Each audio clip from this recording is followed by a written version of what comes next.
Okay, I'm starting. It's 1 o'clock, and I welcome you all to our Circle of All Nations presentation um, on this October 31st,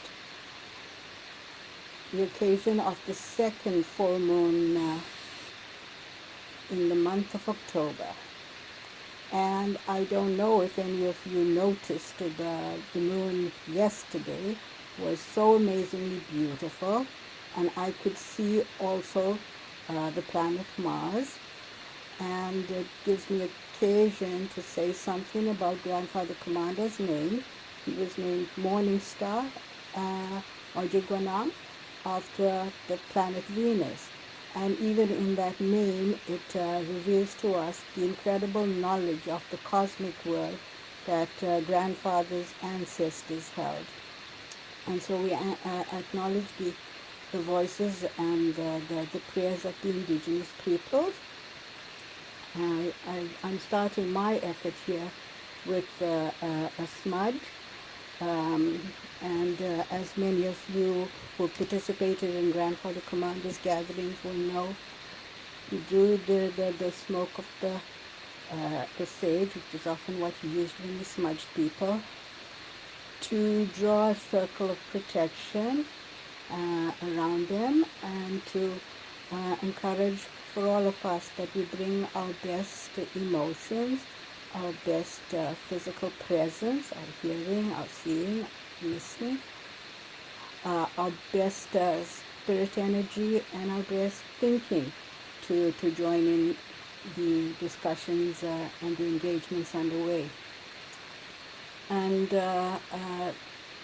we're grateful that he taught us about this inclusion and integration of the multiple aspects of our ways forward to knowledge and learning and sharing.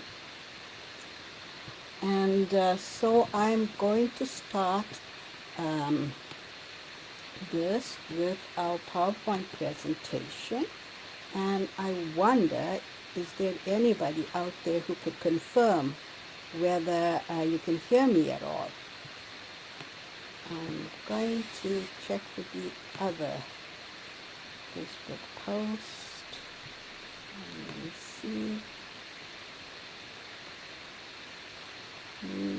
Not really. Don't see any confirmation. There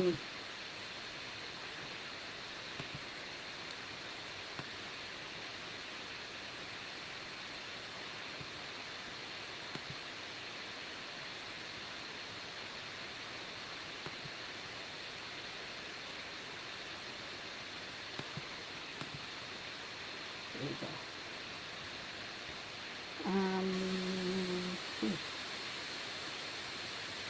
Is there anybody there? Okay, thank you very much for confirming, Cancel. Thank you, Dominique Cote. Thank you very much for confirming that you can hear you. Bonjour, comment ça va? I hope people will comment and share in the process of this event, and that's wonderful. I am now going to start with our PowerPoint presentation, and let me now draw it forward. As you know, this is an event of the Circle of All Nations, and many years ago we created this cute little image that says that Circle of All Nations can teach. And in this, we're talking about our passion for training, for education, for advocacy, for communications, and for healing. And today our presentation focuses on the Donald Marshall story, cross-cultural bridge building. And this was really what we wanted to share because, as most of you will know, since 2009, we have honored and commemorated the work and the legacy of Donald Marshall Jr. at our Circle of All Nations events. He was a partner with many of our events over the years. And because his birthday falls on the 13th of September, we've associated our fall equinox Knox events, also with the justice part of our work, and also with his justice legacy, and also with the prayer of the United Nations for peace building. So we've talked in the past about justice, about his fight for indigenous rights, about his passion for youth during our last event. And because the fishery issues sprang up after our September 13th event of 2020, I wanted to also present a picture of his bridge building efforts over many years. And that's what sparked the idea for this particular live video event. But as most of you will know, over the course of the month, the fisheries issue has taken greater prominence and presence over the national headspace. And so, while our topic is about cross-cultural bridge building, I note that there's the fisheries dispute. And so we focus on will things change before, as Grandfather William Commander used to express it, before the end of time. And of course, this is a Circle of All Nations event that honors the tremendous legacy of Grandfather William Commander, who said many, many years ago, we must all come together with one mind, one heart, one love, and one determination to create a Circle of All Nations, a culture of peace. Who was William Commander? For those of you who do not know about him, he's the indigenous elder of the Ottawa River watershed, who was a carrier of the sacred wampum heritage of his ancestors. He carried the Seven Fires prophecy belt, which talked about choice that would come into our lives, and he was fervent about his sharing of the prophecy message for easily the last 2 decades of his life. He carried the three-figure sharing wampum peace belt, where he always pointed out to the commitment of his ancestors to welcome the newcomers, to draw their hands together in friendship, and hold a central place in his Mother Earth on his Turtle Island. And because his ancestors had made that commitment to the earliest newcomers, the French and the English, Grandfather affirmed that commitment to every breath and all his work. And hence, we continue to affirm his bridge-building passion with our Circle of All Nations. The Drake Treaty Belt talked about border crossing in its historic sense, but in terms of the bigger message for Grandfather, it affirmed that he was really a part of Turtle Island, all of the continent of North America, and he took his prayer and his teachings to both sides of the border, and in a sense, evoked the spirit that we're all connected, Gina Wedaganuk, a spirit of borderlessness.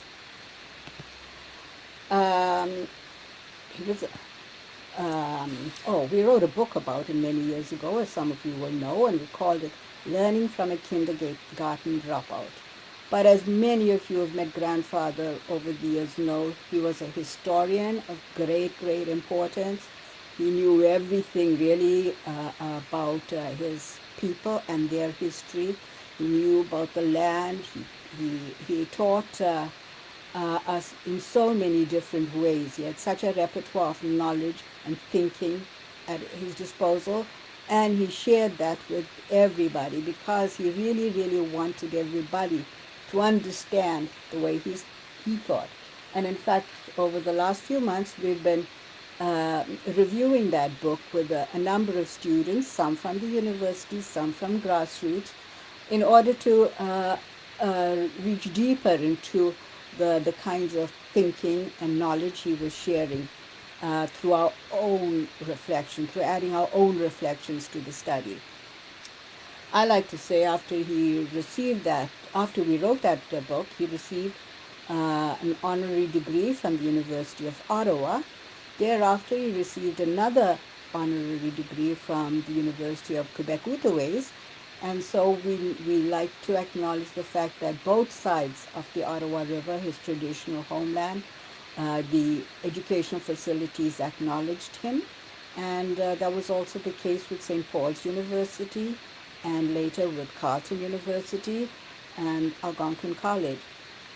And together with grandfather's formal presence in the educational institutions has also come a greater acknowledgement of the thinking and voice of indigenous peoples. So we think he broke some very important bridges to bring forward the voice and wisdom and knowledge of indigenous peoples into the academic world. The Circle of All Nations, the vision and work of William Commander over at least the past 50 years, is not so much an organization or a network with any formal infrastructure. Rather, it's really a global eco-community. And its priorities include respect for Mother Earth and peace building.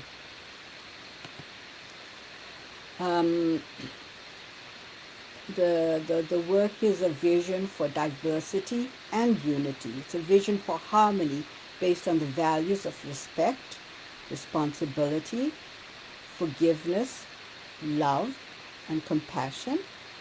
It's focused on honoring and developing one's own individual strengths and gifts and contributing to the strengths of community.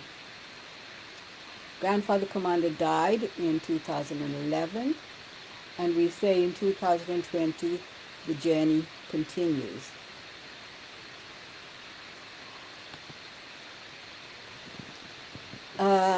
Donald Marshall Jr. was our close friend of the Circle of All Nations, of Grandfather Commander, and he was part of both my work with the Aboriginal Justice Learning Network in the late 90s, as well as with our Circle of All Nations work thereafter. And over the years, he brought many young people to our annual gatherings, Kiriganzibi and Manawaki, and so many of our circle friends will have known him over the years. And we know him primarily for his fight for justice, for indigenous rights, for his passion for youth, and his efforts to promote racial harmony and reconciliation. So here then is my agenda for today. We're going to start with the Grandfather Commander prayer for the eel. Then we're going to have a conversation with Lee Gould, Donald Marshall Jr.'s sister-in-law. Lee will join me on telephone in a short while. Then we'll be talking about the reach of Donald Marshall's work into some of our studies through presentations by two of our students at Carleton University. Then we'll talk a little bit more about Donald Marshall's bridge building efforts, and finally some of our thoughts about the current fisheries crisis that is impacting the entire country. And so let me now go to a prayer from Grandfather Commander from March 31st, 2007. And so here we're honoring the William Commander prayer for the American eel, Monoshkadosh. Some people know it as Pimizi.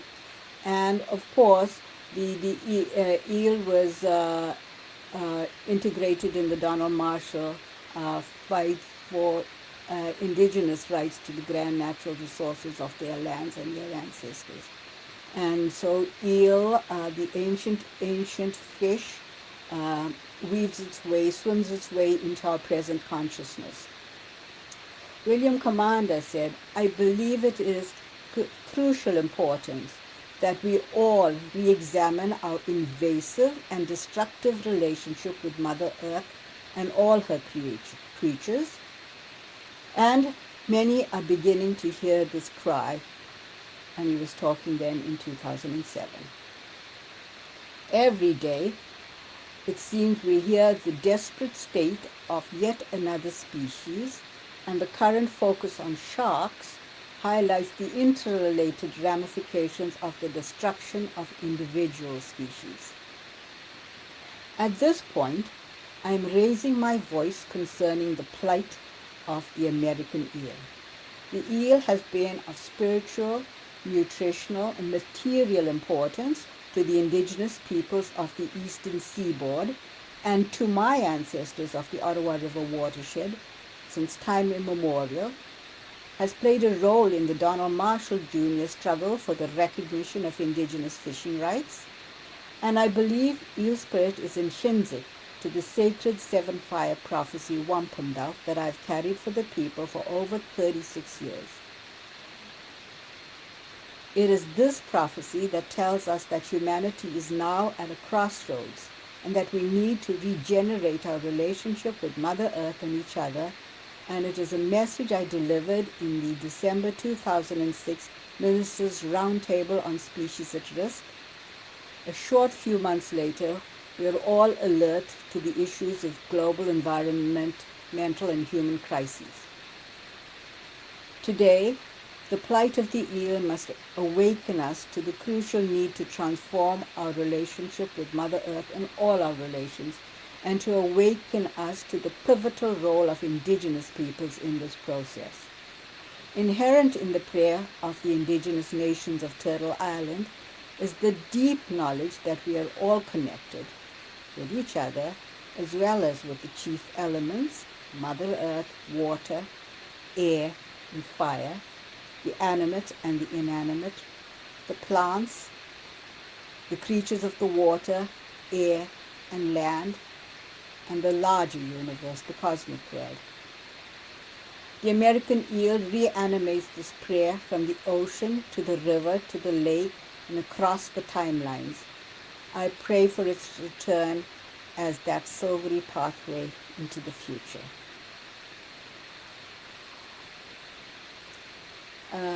During one of our more recent live video events, we talked about the tropical storm Isaias and talked further about grandfather's prayer, warnings, premonitions really about the kind of challenges he saw coming to us. And of course, we're all now impacted by COVID, the global pandemic. We're impacted by environmental transformation everywhere. Just during this last week, a portion of the ice shelf on Ellesmere Island disappeared. The writings are so clear on the wall, the writings that indigenous peoples could see on the earth so much earlier than the rest of us could, and tried so hard to alert us to. May we speed up as we pay attention to these important things. Okay, I'm now going to call, okay, I see Luma is there, Miigwech. Luma and Dominic, can you tell me whether you can see the PowerPoint presentation clearly when I'm screening it? And now I'm going to call Lee.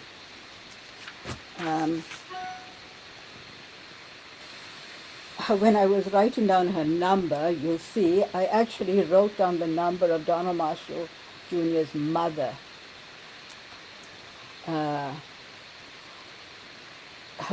First, I used to talk with Mrs. Marshall quite regularly over the years, and as some of our friends will know, she joined us at our 2010 gathering, the year after Donald died.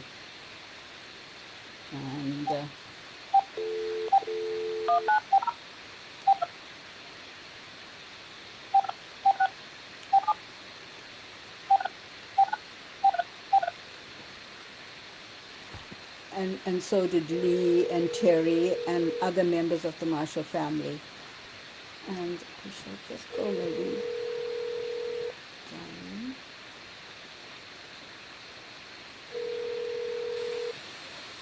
Hello? Hello. Hi. Hi, Lee. How are you? Good. How you doing? I'm okay. Thank you very much for joining us. I'm looking to see if I can find a photo of you to show, but uh, in a scramble, I can't quite, but I shall later. Okay. And yeah, so how are you? Pardon? How are you doing? Oh, I'm doing good. Yeah, Yeah. How uh, about you? I'm well, I'm always panicking because when we do these live events, it's so hard to manage the technology and to do it all, Yeah. But and wonder what's going to show up and uh, yeah, like you said, you don't know if the technology is going to work. yeah, but Yeah. oh, I think I actually have you on the other PowerPoint. But anyway, I'll find a photo of you to share with people later.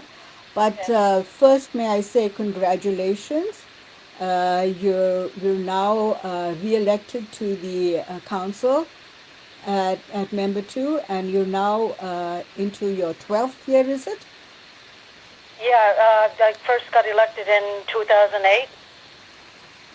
Okay. Yeah, we did 2-year terms throughout, and then 4 years ago it was a 4-year term, and then like just recently, October 22nd, it's another 4-year term. Okay. So you're in for the next 4 years then. Yes. Yeah. And what I recall from our conversation a few days ago was Terry telling me that you're the biggest volunteer in the community.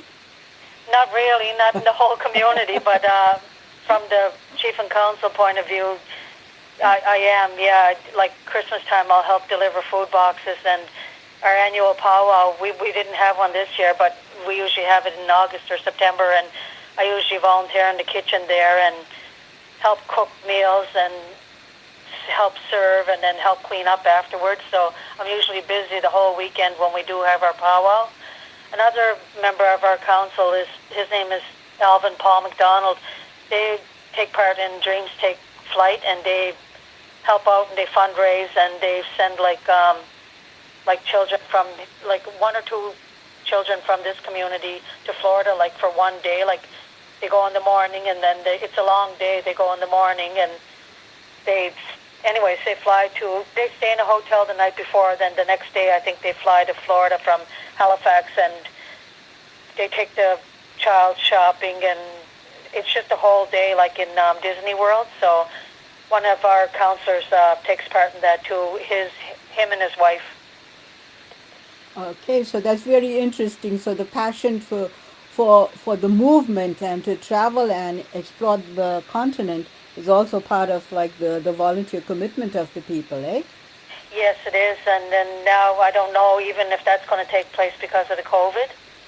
Yes, it's really So that might be on hold too. I never really heard too much, but I know other years, like for years now, they've been fundraising and they sell tickets and stuff like that. So, but I'm kind of thinking like we have the Atlantic bubble, so I don't even think I don't think it's going to take place because whatever they can't go from Halifax to the United States. okay. So it's too bad, but what can we do? Yeah, no, it's really really a challenge. I had to. I was going to go to South Africa last year, Yes. and I had to postpone my ticket because my son, who's actually in the States, needed some help because he had some operation, and then I found like I couldn't book my ticket to South Africa because of all the crisis this year. Yes. So me too. I wonder when I'll next get to connect over there, but it doesn't look like it will be in the next few years.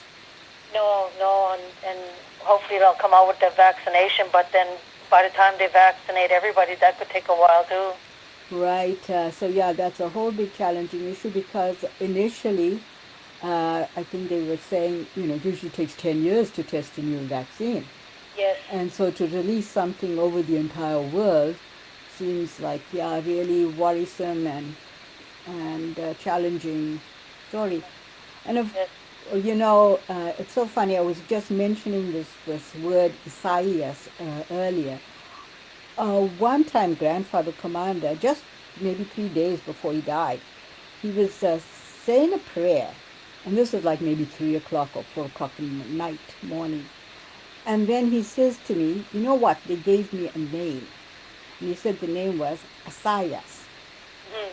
And we both in the morning then like Googled the word. We couldn't figure out how to spell it properly. And I remember writing to somebody who's actually now in India, a woman from Switzerland originally, to say, "Have you ever heard this word, this name?"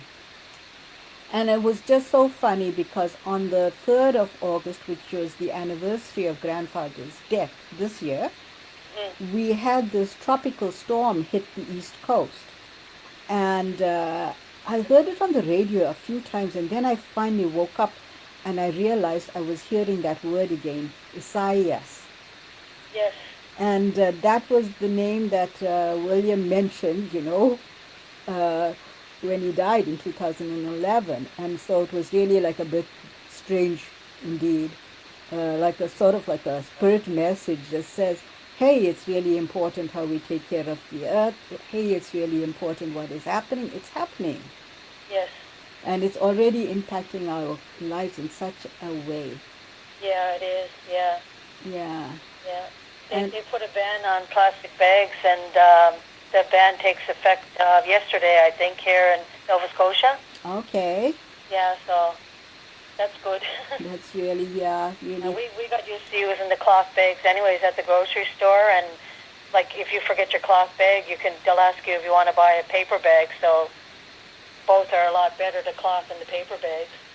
Well, that's so important, and that's why I think like William, I think tried to reach out to everybody because he didn't see people respecting his Mother Earth the way his ancestors did, Yes. and so he wanted us to learn from him and learn from his people, and of course, part of the Marshall story ties around the American eel. Yes. And the last time we did the documentary, we showed the live video. We showed the documentary of the youth camp, Yes. and how the young kids were diving in the lake and squirming when they saw the American eel, Mm-hmm. and the slimy little fish. So one of the kids said, but yeah, the food, eh? Yeah. And right now in your community you have a new challenge with the lobster issue. Can you tell us a little bit about how it's affecting family and the community? Yeah, it's sad to see.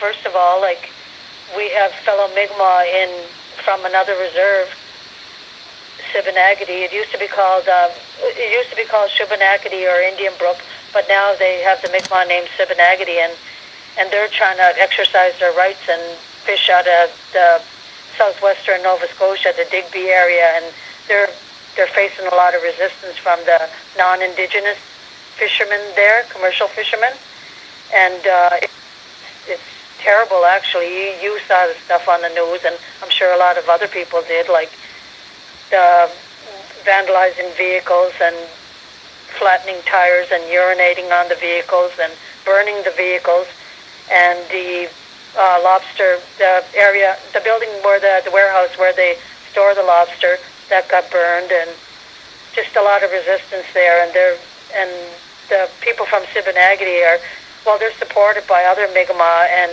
a lot of people from all the different reserves went there to show their support. And so yeah, and I mentioned to you on the phone that our sons went.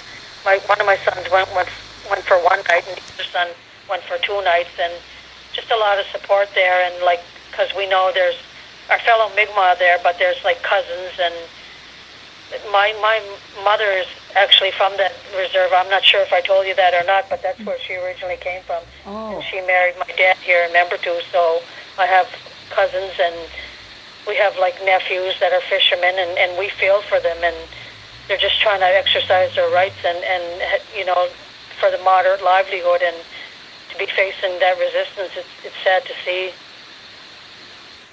Yeah, it's really quite disheartening to see this, because uh, we've been at this challenge for so many years.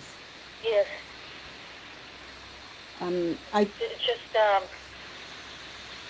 they came up with a management plan, and they shared it with Assembly of Nova Scotia Mi'kmaq Chiefs, and so anyways they came up with that plan, and they do the research and the science, and they're aware of the conservation and stuff like that. So they wouldn't.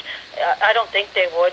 They wouldn't fish there if it wasn't safe to do so. Like for the conservation and stuff like that, they keep that in mind, and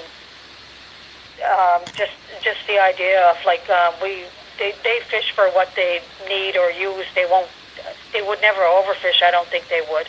Like we wouldn't here either. yeah, Stuff like that, eh? And then, anyways, they came up with a management plan and they shared it. And another reserve not too far from here, it's about an hour away, they came up with a management plan also. And on October 1st, they said they're going to go out and exercise their rights and fish for a moderate livelihood. That's they used to call it Chapel Island Reserve. It's in Mi'kmaq, it's pronounced Budladek. okay. And we mentioned to you on the phone, Terry and I, that our own community, we went also. We launched our boats and we went.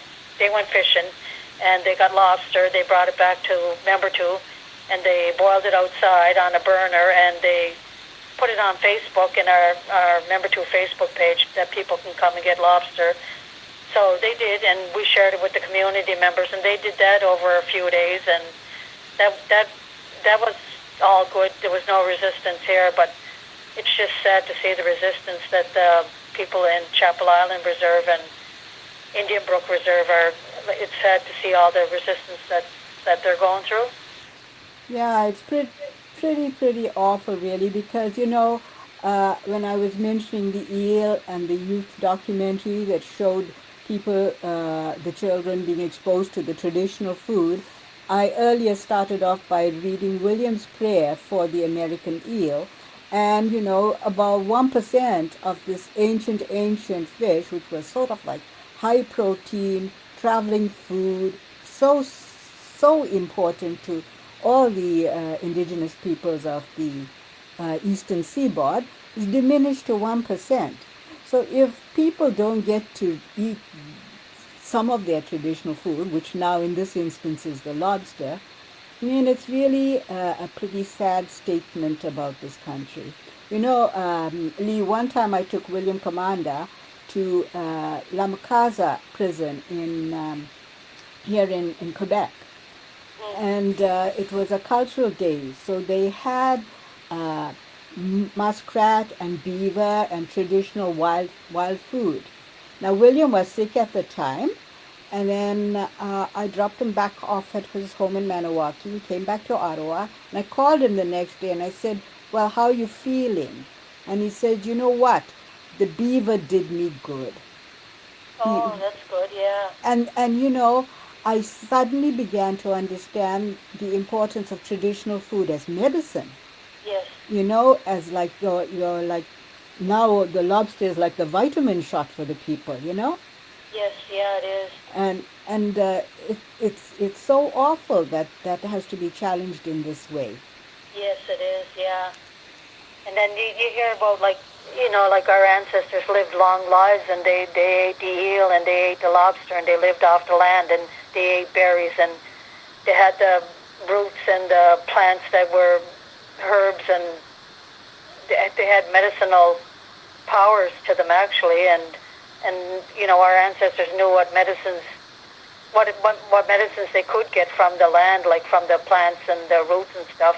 And then today, like, you hear of diabetes and congestive heart failure and people eating like fast food, and yeah, I think the traditional food would be a lot better for our people. And then way back when, I don't know if they still do, I think they still do, they hunt for like rabbit and deer and moose and stuff like that, and then they fish for salmon and the lobster and the eel and stuff like that. So that food is a lot better for us than the fast food, I'd say.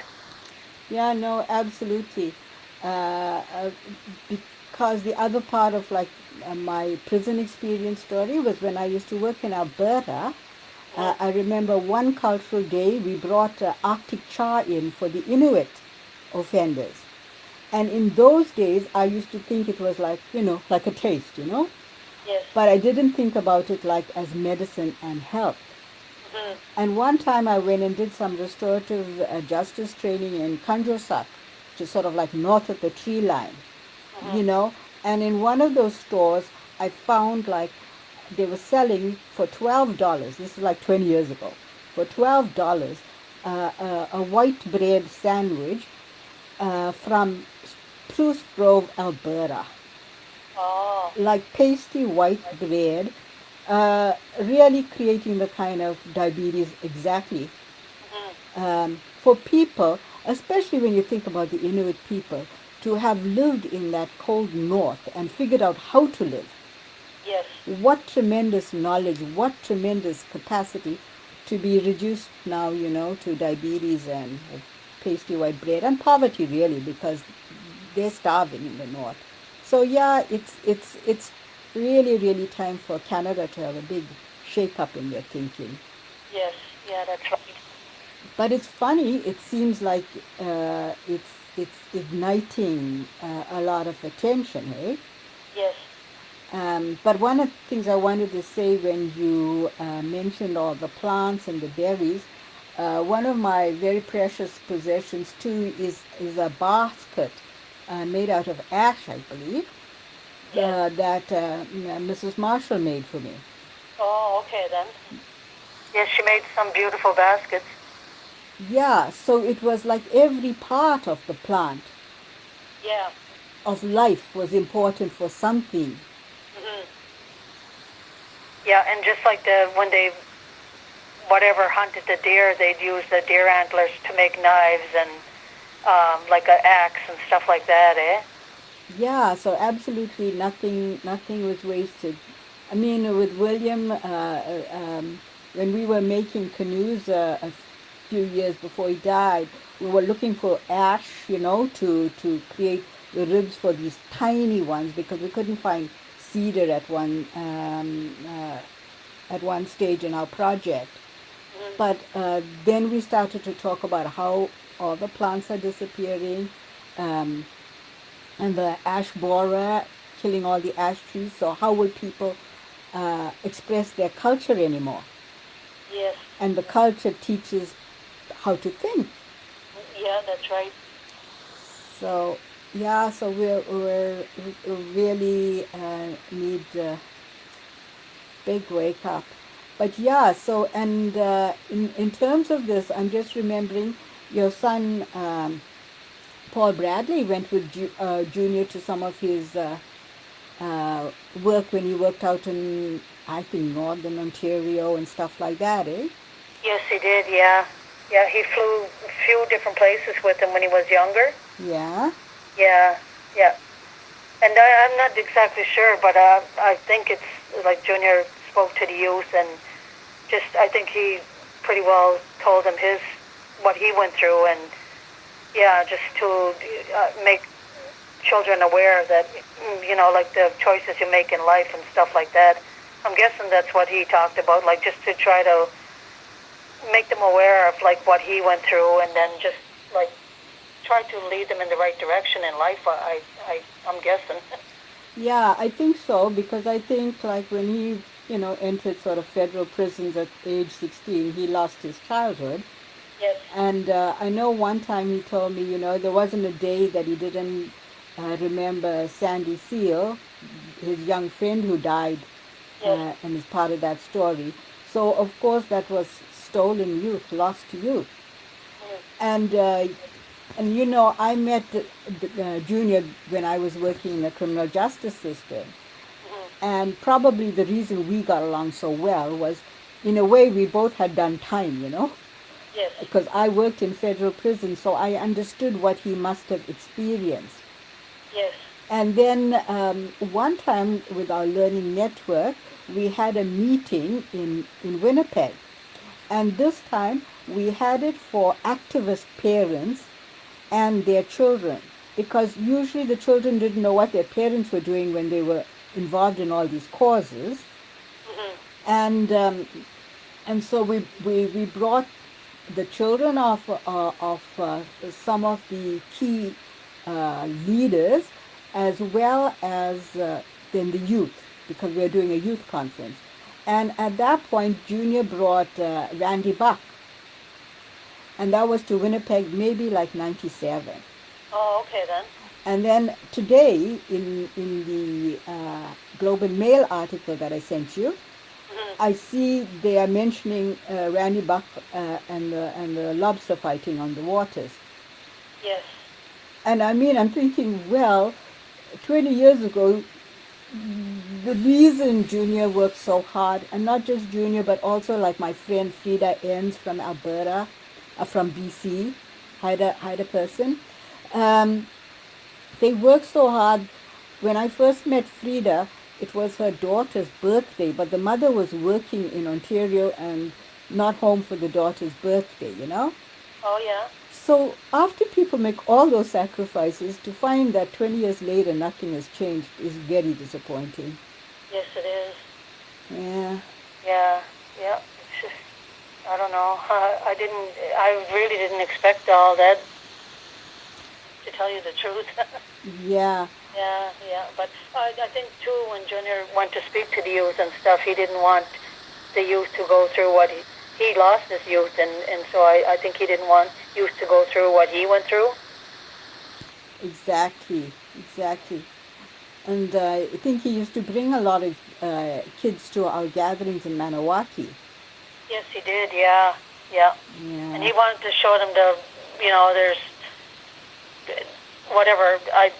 There's more to, like, when youth are youth, there's peer pressure and there's drugs, alcohol, and whatever else. But I think he more or less wanted to make them aware of their culture and stuff like that, like the sweat lodges and canoeing and making crafts and stuff like that. Just similar to the youth camps that he used to hold too. He'd whatever take them canoeing, and then they were getting lobster, and I think they made hand drums and stuff like that. He wanted to almost like show them what our ancestors did, and like connect them to our culture, I guess you could say, and tradition. yeah, it was very powerful. You know, he wanted me to look for some help, some fundraising to keep that camp going. Hmm. But I was too busy with William's work in those days, so I never did do that. In fact, the reason I keep promoting whatever I can in terms of Junior's memory is because that was like unfinished work for me.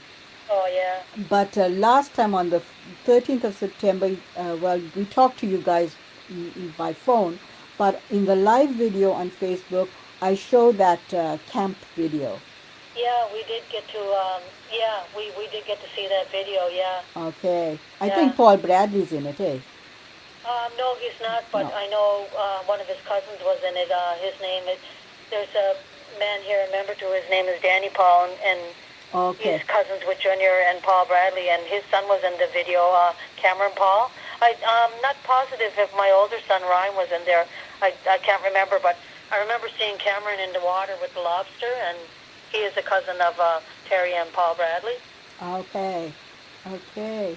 But my son did attend the camps. Like they did. I don't know if Paul Bradley did or not. I can't remember. But I know our older son Ryan. He did attend the camp, and when they had it, and he enjoyed it, and he's glad he went and stuff like that. Yeah, well, it's excellent.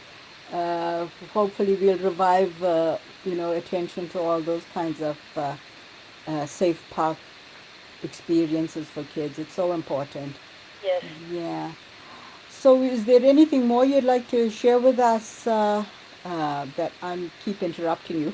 No, that's fine. It's just I hope they, it's like the whatever the people in Sippenagity, they were saying that like they blamed DFO and then the commercial fishermen that were whatever the protests and stuff, they blamed DFO also. So Yeah, it's just.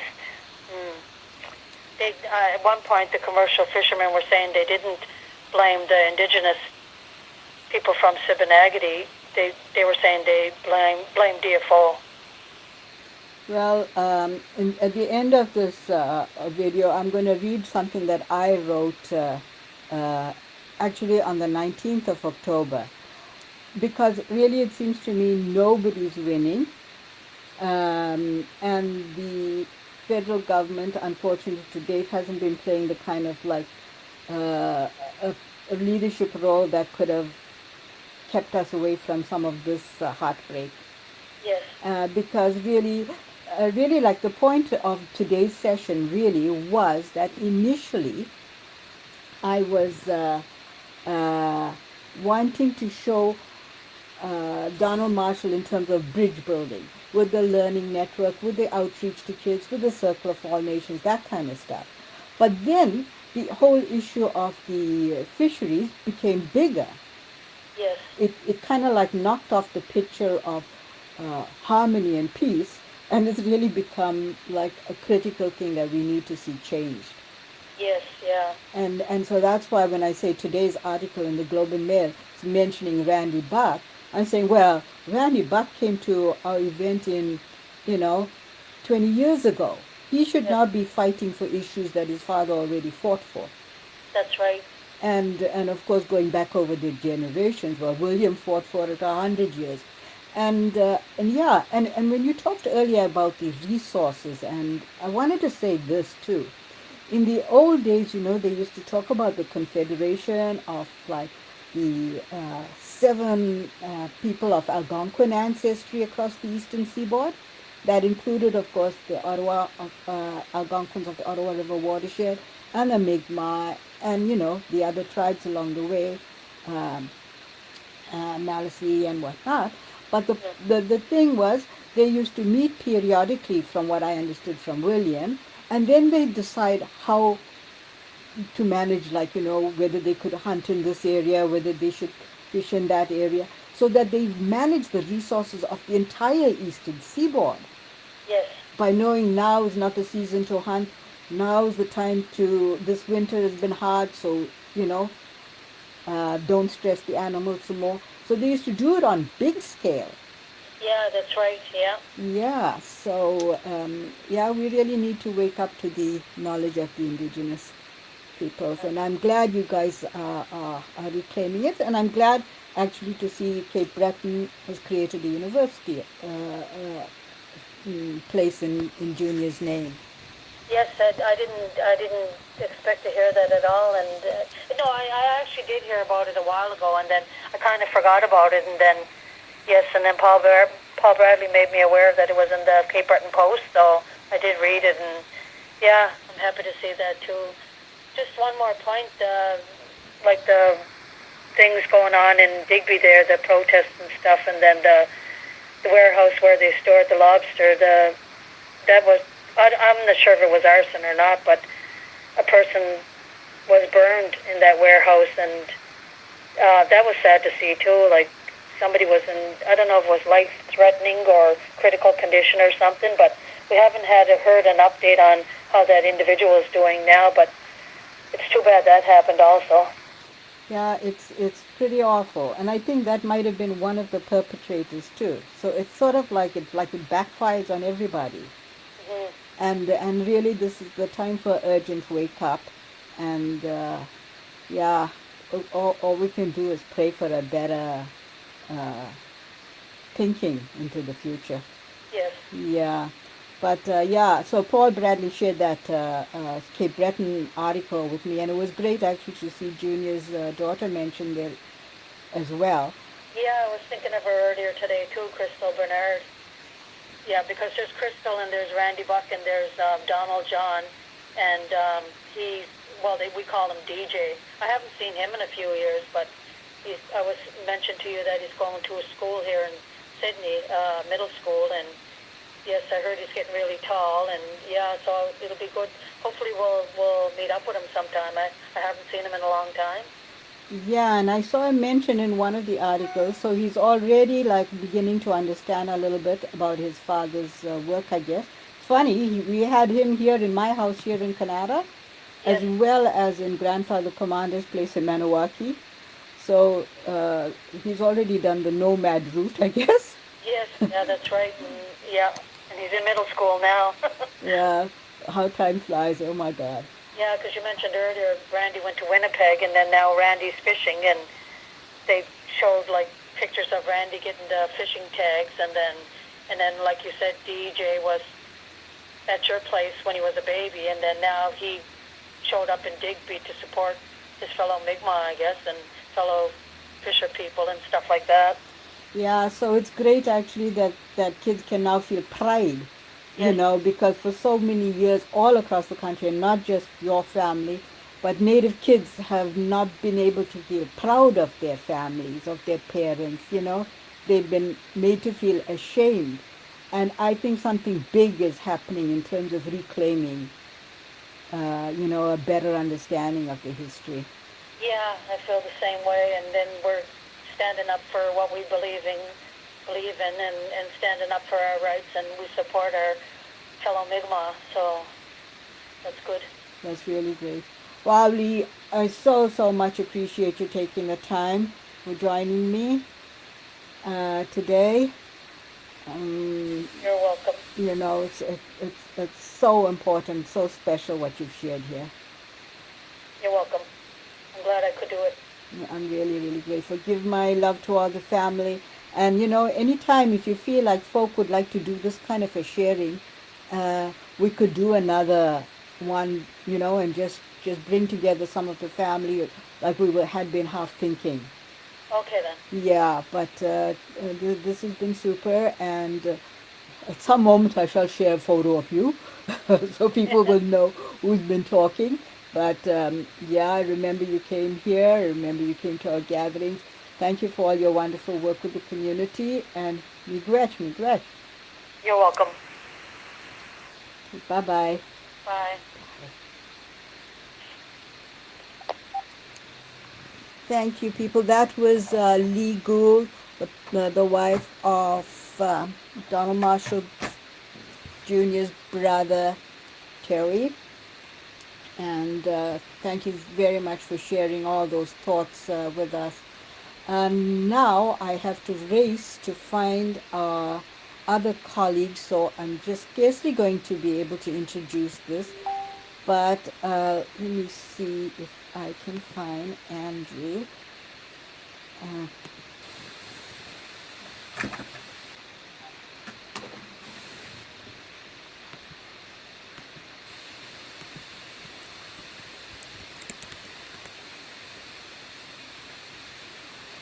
Andrew Costa. Um, let me just call him in. So right now I'm moving on to the stage in our presentation where we're wanting to show how our students are also engaged in this issue. And I'm hoping, there you are, Andrew. I'm sorry. Uh, It's okay. I just I mentioned that to my student with my student mentoring session. I could push that till about 2:10, so I can go for about maybe 15 minutes. okay, so that's very good. And I don't know how we're going to do the screen share. Do I just do I just do anything? Well, Or I've never you, done you will, it. Well, it says screen sharing on. Well, you can screen share on Facebook. I mean, I think it's really similar to I think you're how you already do it being on screen Skype. shared, but I'm talking about your PowerPoint. You'll just do it. Oh, I didn't. I don't have a. I actually don't have a PowerPoint. Okay, so you're just going to talk, I which wasn't is sure. which is fine. I can see you. So this is great. Right. So then maybe I'll just actually introduce this section of our presentation a little bit better. Okay, and let me just go back to some of the themes that I shall go back to a little later in terms of the Donald Marshall work. But here now, we're at the reconciliation and bridge building part of our agenda, and the thoughts of this kind of thinking entering the academy. and the link over there links to the posting about the Cape Breton University creation of an institute honoring the legacy of Donald Marshall Jr. I suppose similar to things like the University of Ottawa and its creation of the William Commander Hall in 2014, similar to Carleton University and its creation of the Ojigwarang Room for the Indigenous Students Resource Center.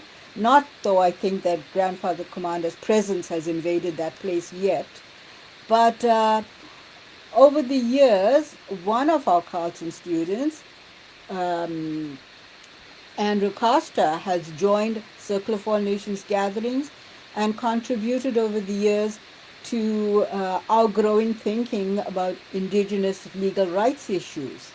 And I think,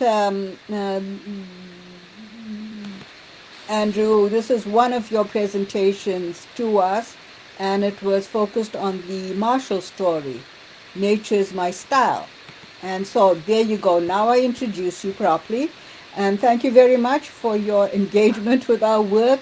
You're a PhD legal studies student who has just completed writing much of your thesis in the area of municipal uh, law, legislation, community needs, and things like that. But you're diverted into the indigenous stream, and now, with much of your research, are focused on indigenous legal stuff. And we're going to blame Donald Marshall for dragging you along over there. And over to you. Please share. Um, oh well, thank you very much.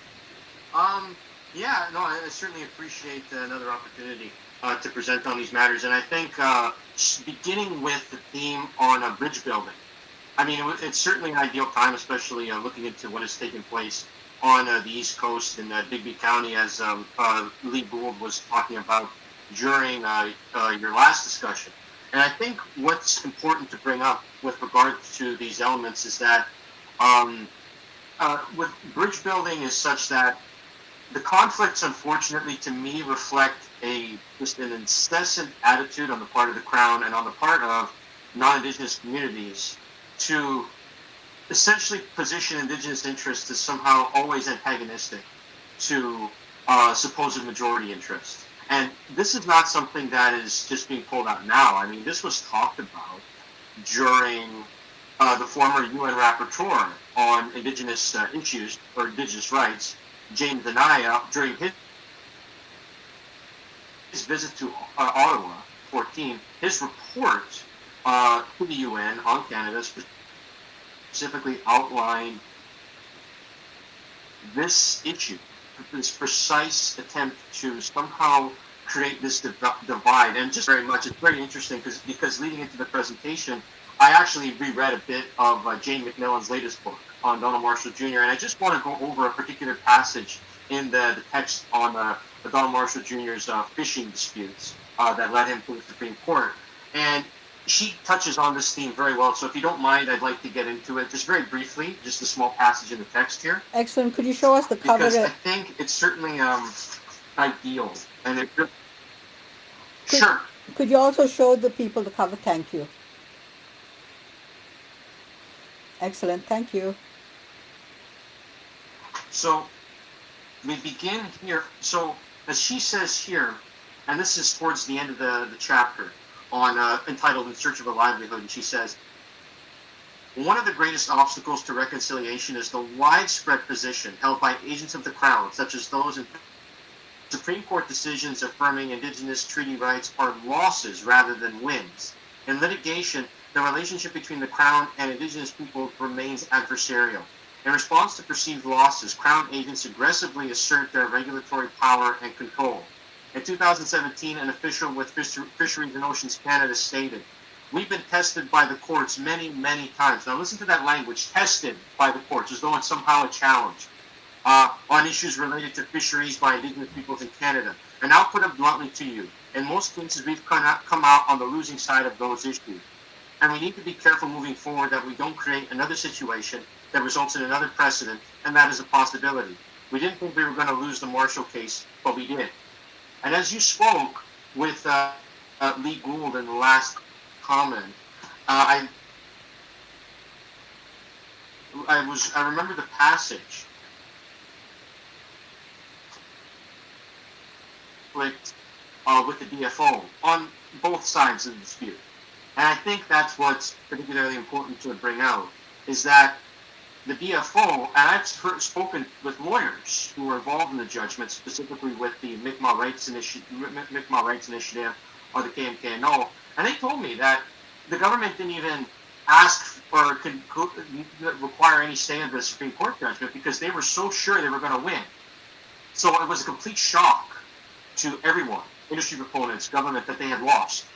And this was why immediately after the judgment, the federal government was requesting that people stall, that, Mi'kmaq communities, please wait. And what did we get in the end? What Mi'kmaq communities received was nothing more than just an attempt to buy into the pre-existing DFO system without any, and basically being leveraged into that system because in the event that they did not, in the event that they did not sort of buy into that system, the problem would be that, guess what? They can't receive any training, they can't receive any assistance, they can't receive licenses, and so that was a huge problem there. And now what I'm seeing is it's big and naked. But again, even though this has been quite frankly, a very limited attempt to resolve the disputes, it still left us with questions regarding what does a moderate livelihood mean beyond legal judgment? What does a moderate livelihood actually imply in these circumstances? And what I see now is Suburbanegadic taking the matter into their own hands and essentially saying, look, we have an established right here. Just because a treaty or an agreement may allude to X, Y, Z, in this case, the Crown attempting to exert authority over Mi'kmaq communities, in reality, we need to look at these treaties as much more substantive, holistic documents that essentially asserted that the Crown is obligated to respect and protect Indigenous autonomy, the Mi'kmaq ability to develop their own independent fishery beyond season. Even in the Marshall judgment itself, Justice Binney asserted, quite deliberately as well, that certain attempts to circumscribe or limit the Mi'kmaq ability to provide a moderate livelihood, and this could include fishing within a limited season, that's key, then Mi'kmaq communities would have the ability to develop that beyond season. Remember, in the judgment as well, moderate livelihood is construed, the outer limits of moderate livelihood are construed in a way that it basically implies it's not necessarily an unlimited right. And I have a feeling this is what non-Indigenous figures are trying to manipulate with regards to this language on conservation. And in all honesty, just building on your discussion with Lee Gould and her very true points, is that it's ridiculous to assume that Mi'kmaq communities have no idea about conservation, or they have no idea about preserving a livelihood without being told how, because it's been done through millennia, essentially. And it's gotten very disturbing. It's gotten very disturbing in the present dispute because what I'm hearing, I'm not sure, whether or not you've heard about it or whether or not your other guests have heard about this, is that in that lobster pound that was burned down, prior to it being burned down, there were attempts to basically frame Mi'kmaq fishers by putting in lobsters that were supposedly bad, or lobsters that were supposedly not ready to be cooked, almost in a way, or not ready to be sold, almost in a way to set up Mi'kmaq fishers in the sense that, oh, well, look, they don't know what they're doing. They don't know how to preserve their livelihood. They don't know how to conserve. They're going to ruin the fishery. They're going to ruin our, conservation efforts. And I mean, you've done excellent work on this matter. You've talked very explicitly about, so the gross disparities in fishing provision, right, with regards to the size of traps, the amounts of licenses that are granted. And I think that's what's very important to consider here as well. with gross disparities. And I'm hearing, I hear non-Indigenous preachers, they say, well, in reality, these communities are given all kinds of licensing and they're given all kinds of benefits and advantages. And the immediate question I have is, well, what kinds of licenses? Are they all exclusively lobster licenses? I mean, you're talking about eel as well, and that's a key thing to consider as well, too. What kind of licenses are they being given? When are they being given? And we have to look at it proportionally, as you've been talking about as well, and discussions about this with regards to proportionality. If we were being honest about proportionate amounts, we would find that compared to the 100,000 traps, Mi'kmaq fishers would maybe, have numbers up to, let's say, 25 or 30,000. So if we're being really proportional about it, so I think that's what's important. And Sebeganegedic is building on that need, and as you're in your discussion with Lee Gould alluded to, there are others that are considering taking similar action as well. And we need to remove that dynamic. And the federal government is responsible for this just as much as non-Indigenous fishers are. It's the idea that these things need to be viewed in antagonism. They need to be they need to be viewed in the sense that, Donald Marshall Jr. was, and people like William Commanda and Donald Marshall Jr. were looking to build up that kind of relational dynamic there, right? And I think that's what makes it so important. Why would Mi'kmaq fishers deliberately undermine their own source of a moderate livelihood by threatening it through overfishing? That would not happen. That is not something that I've looked in. That's not something that has even been conceived. Jane McMillan has done excellent work on this. Terry Prosper has done excellent work on this. So this is not something that seems concerned. So I apologize for the kind of long-winded commentary, but I mean, as you could tell, it's just a very sort of passionate issue that I've kind of stumbled onto. And again, it's, as you mentioned with Donald Marshall Jr., it's certainly it certainly began with this case, and it's obviously taken up a great deal of my time. But I'm very happy that you sort of helped me lead my way into this. And your discussions with people like Lee Gould have been, just now are so helpful, and they're so edifying to my thinking on these matters as well. So thank you again for this opportunity. Thanks, Andrew. Yeah, and I mean the critical points too are the interconnectedness of a thinking around all of these issues. Because I started off with grandfather's prayer for the American eel, which was already on the endangered list in 2007, and it was really his call that woke up the people to it. But in 2016, we were still struggling with the legislation to protect the eel, despite all the struggles it's experienced to render it 1% of its former size, and of course that was food Donald Marshall liked and could no longer kind of like eat, and so the lobster's another. But right here in Quebec, over the last few weeks, we've had the Algonquin people fighting to protect the moose. And when grandfather Yes. and I went into Varandri Park in 2007, we met up with a number of Algonquin hunters, and they were already saying at that stage they could see the liver of the fish and the moose were already deteriorating. So they could see these animals were struggling. They were not healthy.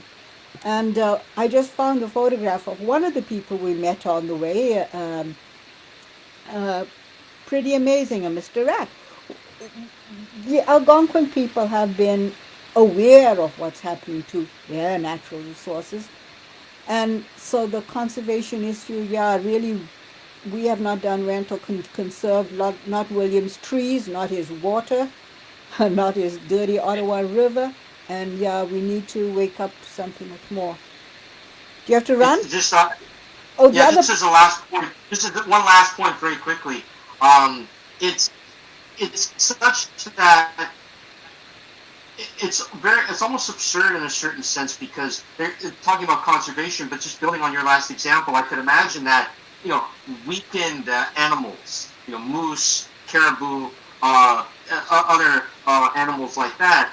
We look at sort of the broader dynamics around why they may be weakened. Well, deforestation, as you've talked about many times in our own private discussions, deforestation, polluted waters, things of that nature, right? And it really just shocks me with regards to these ideas about conservation. And it always comes down to conservation for whom? And that's never answered in these discussions there, too. I mean, it certainly is something to consider in that vein with regards to sort of limits and how we understand conservation. Because when we take that holistic approach that people those Algonquin hunters mentioned, or William Commanda mentioned, or now of course Mi'kmaq communities as well, we find that it's a much more broader approach. It's not just about one thing, because in the event that it's about one thing, what happens to everything that's linked to it? What happens to all those natural connections, as you've pointed out countless times? And I think that's what makes it so important.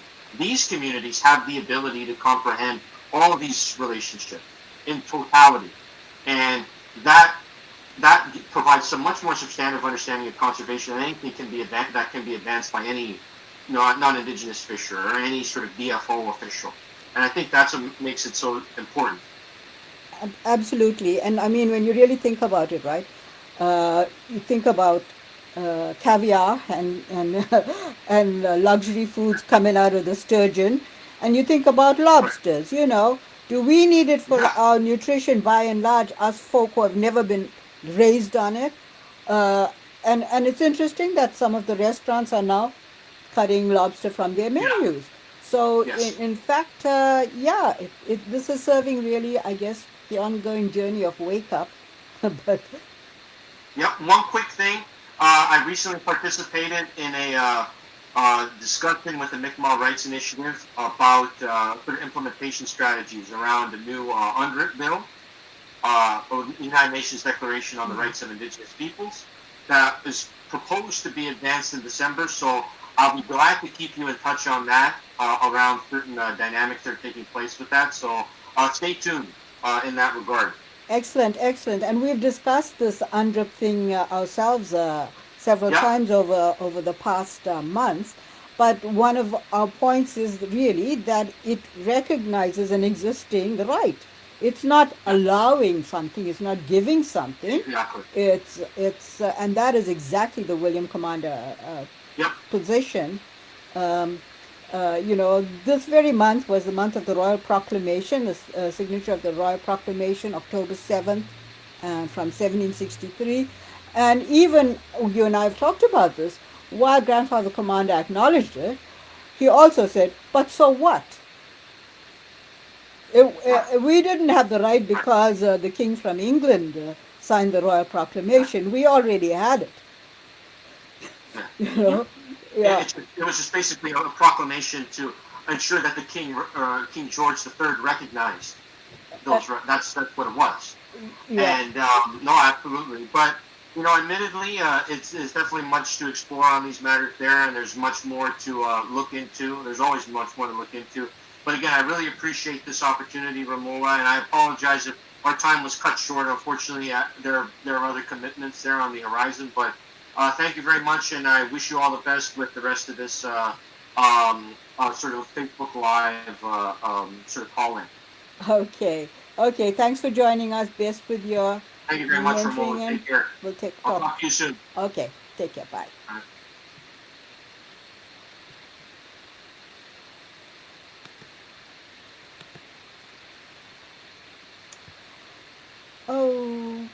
Okay. Let me see. I am actually going to keep with my student theme and see if I can find my other student online.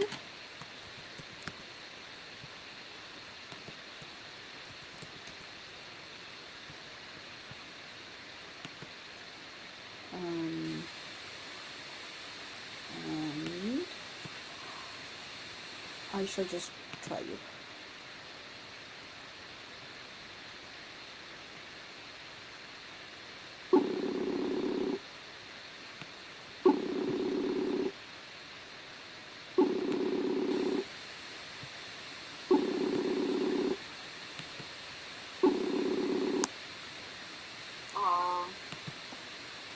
Hi, you're awake? Yeah, I'm awake. Hello, Maduran. Well, Hello. good to see you. Good to see you. How's And it going? well, we hope okay. We don't really get to see what's happening on that live video, so hopefully other people are hearing us and seeing us. Mm-hmm. Because as you know, I'm not that good at technology, and Mm-hmm. so it's a lot to manage to do this Facebook Live video, to include people, presentations, and things like that. But let me introduce you. I had fast forwarded to the section of our agenda that talks about our bridge building effort, entering the academy, and our engagement with students. So you may have just heard my PhD legal studies student from Carleton who has been advancing our thinking around indigenous rights. And Andrew has joined us at our live events, because we used to actually hold some of our meetings and used to do presentations with us and join with the elders and gradually learn about indigenous peoples. But you are brand new to us. Yep. You are brand new to William Commander. You are Yep. brand new to what I am doing. And let me take this moment to acknowledge Carleton University and their support of students, to acknowledge and thank my supervisor, Dr. Fraser Taylor, at the Geomatics and Cartographic Research Center. There, as you know, I'm doing postdoctoral research, the work of Mm-hmm. grandfather William Commander, and through that thread, I've been able to find some students who are interested in this topic and have them engage in learning about grandfather Commander. And you are one of them. And Yep. so you're kind of like brand new to this thread of indigenous, to this thread of the William Commander Circle of All Nations work. And I was so impressed with your sketch, your visual note about our paper on William Commander and Jack Layton, Mm-hmm. and Thank you. that I fast forward you to Donald Marshall. Mm-hmm. And Yeah. so I guess I didn't let you sleep very much this week, but at 5 a.m. this morning you presented an image for me. Yes. Okay, so I'm going to leave it to you to say something, and then I'll show that. Okay. So I was just like I was like I think like 2 days ago or something we were like talking and like figuring out concepts of how we can show Donald Marshall and how we can showcase his whole life into an image and visually represent that. And we kind of figured out like 4 quadrants, which kind of works well with us because it was like medicine wheel. So it was like, and we can try to connect it to the medicine wheel of William Commanda, the vision, wisdom, healing, and community. So it all fit perfectly. So I was just like trying to make it more visual. So just getting some images and um, trying to make that we kind of like make the words into visual and kind of communicate that. Um, I think I can screen share, or are you sharing the image right I'm now? showing, but you can screen share because maybe your version will be Okay, larger, and then you'll I be can able screen share to it, yeah. take us through it. Yeah, okay, I'll screen share right now. Okay, Okay, excellent. so, perfect. Okay, so this is the full image that I created. So, I kind of like, I'll just go by, the vision, component. So, his vision kind of started from being wrongfully convicted of murder at the age of 16. So that's like the vision of justice, and kind of led him, um, Donald Marshall, to create the youth camp and kind of show advocacy through the community of the Wichita Nation. Um, so the next like sector I would say is uh, what do I know? Oh, community. Okay, so community. So like eel, like the fishing, for eel, and how it's kind of really important for the Wickwamit Nation because it's their food of the people. He kind of developed treaties, and so I kind of wanted to showcase that way of like kind of showing the actual eel and kind of symbolizing in the water. And yeah, I kind of found this water image kind of very harmonizing and showcases really well. Um, so the passion for youth. This is kind of, I think this is an actual image of some of the youth at the camp. So I kind of grabbed that and showcased it there, and that's the yeah, that's the healing. So it's kind of like the reflection component of the medicine wheel, where he was wrongfully committed, wrongfully convicted of murder. Here he's kind of like reflecting and healing from that by having these camps for the youth. So I kind of found that that comparison really nice to have. And above, we have the wisdom, where he was honored with the Wolf Project Award. And this is how the award looks like, I think. So I kind of want to show that, kind of summarizing his like life journey and accomplishments um, by by the community honoring him of the Wolf Project Award. And just like for the explanation of why I decided to choose this image and why I kind of portrayed it in a more portrait-like, I feel like I don't know, significant people. I don't know. It's like it's a picture, but I kind of painted it, like not painted it, but like used the filter and kind of made it into a more, kind of look like it's painted. So I don't know. It's kind of like makes it more visually and more in present than just a regular photograph. And I think it kind of shows how honored and presence Donna Marshall has today. So that's why I decided to do that. Yeah, thank you. Thank you. That is so impressive. That is really really very touching to me. You've captured um, the critical elements of uh, the Marshall story, and yeah, uh, really really well done. And Thank you. thank you for the explanation too of how you work your way through it, because I think this is a relatively new person for you to explore, right? Hmm. When Andrew and I talked about Donald Marshall, maybe the last time round, we talked about how there was so little information about him in the universities, even in the legal studies uh, courses. Hmm.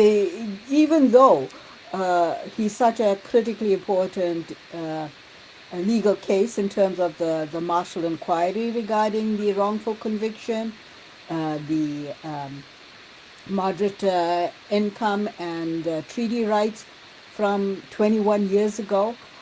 Really, he's not a part of the academic course loads at universities. And we just Hmm. discussed that just a few months ago, if Yeah. only a month ago.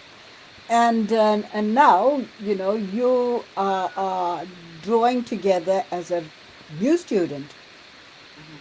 the deep elements of the connection. So yeah, thank you for plunging into the project so passionately.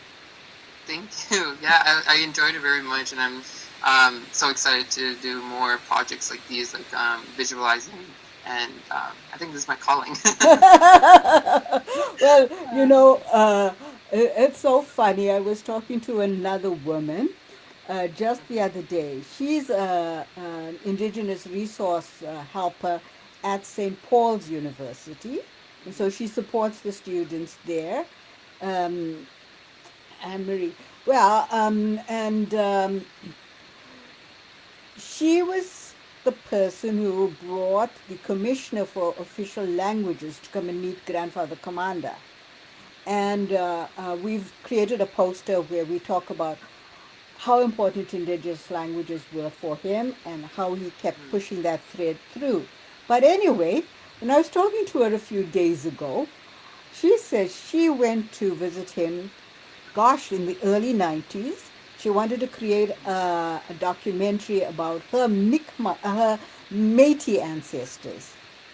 And grandfather encouraged her. And so she says now that she, 20 or 30 years later, is working with students and on indigenous issues, she blames him. And of course, like I say, we drew Andrew away from municipal politics into the indigenous world. And now here you are, you've got your new calling.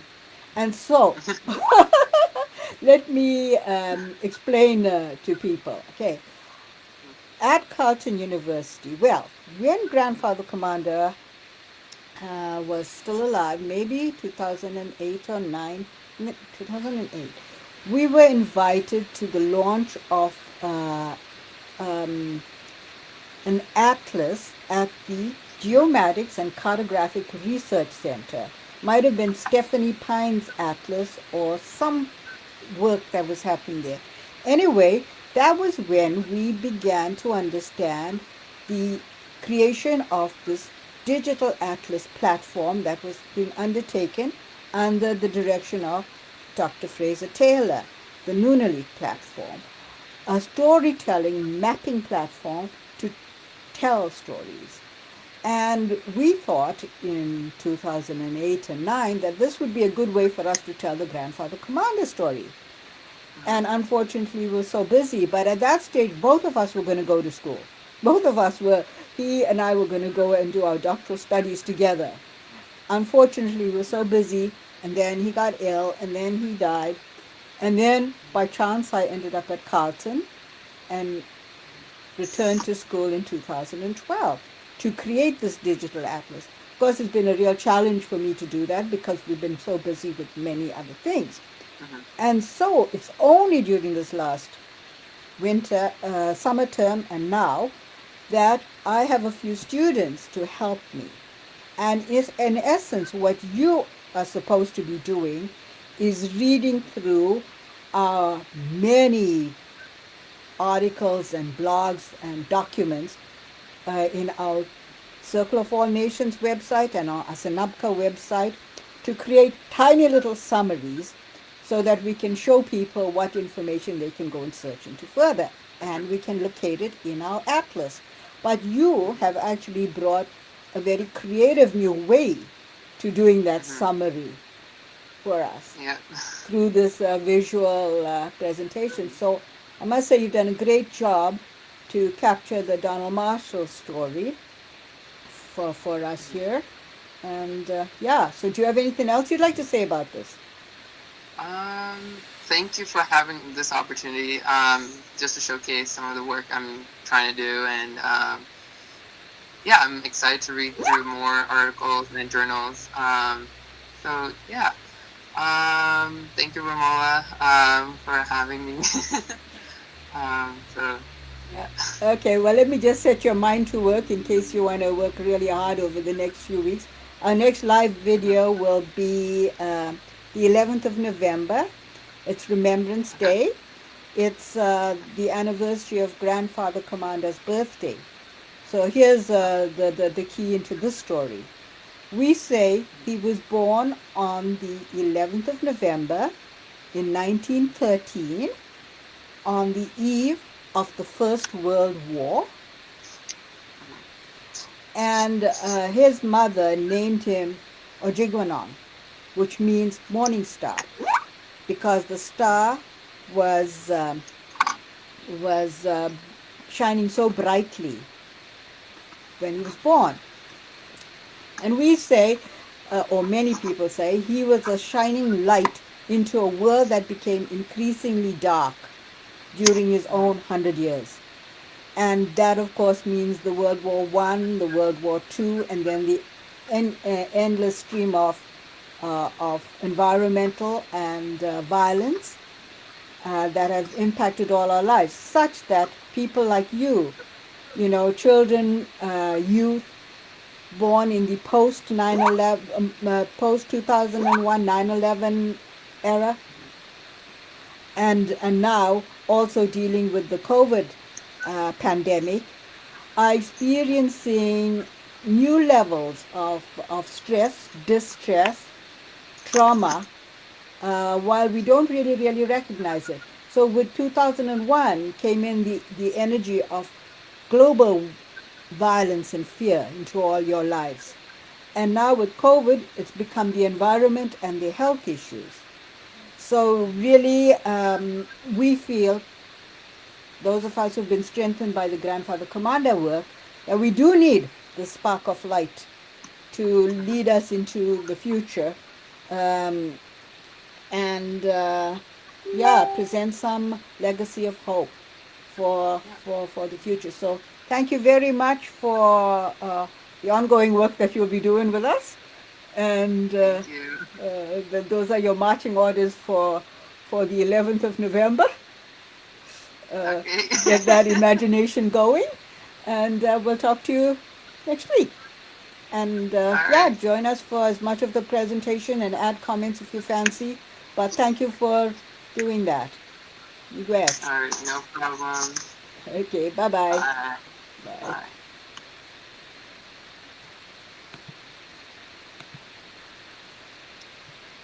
Bye. So here it is, folks, the Donald Marshall Jr. infographic by Maduran Margasathan. Thank you very much.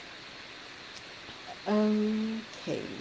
I was going to actually have another student, Emmeline Saylor, who is going to be sharing with us, but she'll be ready to join us at another stage. She's a legal studies student at Carleton who actually wrote a very interesting paper about grassy narrows. Let me just fast forward to one of my images here. This one. Here we have Laura Comwin, one of our Aboriginal Justice Learning Network colleagues, who is working with youth in Northern Ontario. And then she brought them to visit us at my home here in Canada. And in that image, you see amongst them a youth who was part of the challenge at Grassy Narrows. Laura had invited Donald Marshall Jr. to her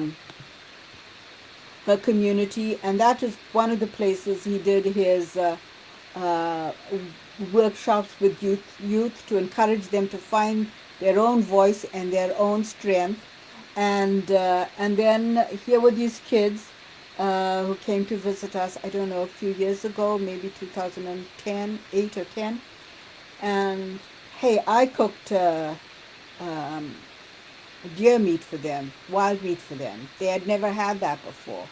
And yeah, and it was part of our thread about the connection with Grassy Narrows, youth activism that raised attention to the still unresolved legal issues over there, but the mercury poisoning that was impacting the community. And our student Emmeline did a paper on that topic, and that is how she ended up also being part of our team to research the William Commander legacy. So at some other stage, hopefully she'll be able to share with us here. Okay, so now let me go back to the beginning. Let me just take a minute to check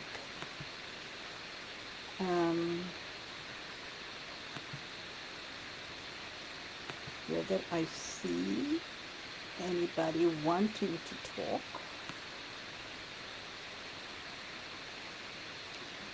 No, so let me go back to the live producer.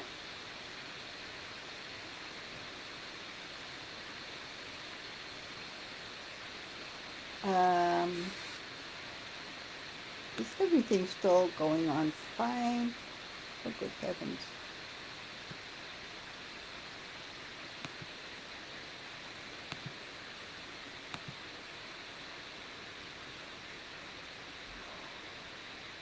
Okay. So, Emmeline, I see you there. Would you like to say a word? Let me just say.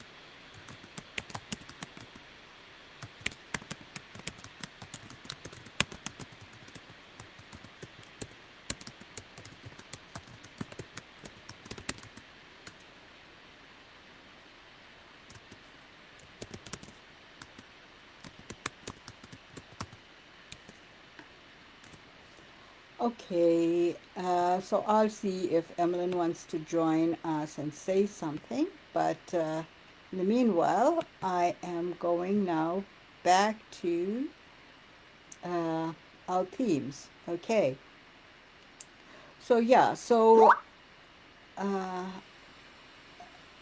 gosh, do pardon me. I also have a Skype conversation happening with colleagues from Argentina. You would have met Dr. Grashala Janowski during one of our live videos, and she and her colleagues represent Fansiev, um, the organization in Argentina that Circle of All Nations has been engaged with since 2008. And they are celebrating their 20th anniversary.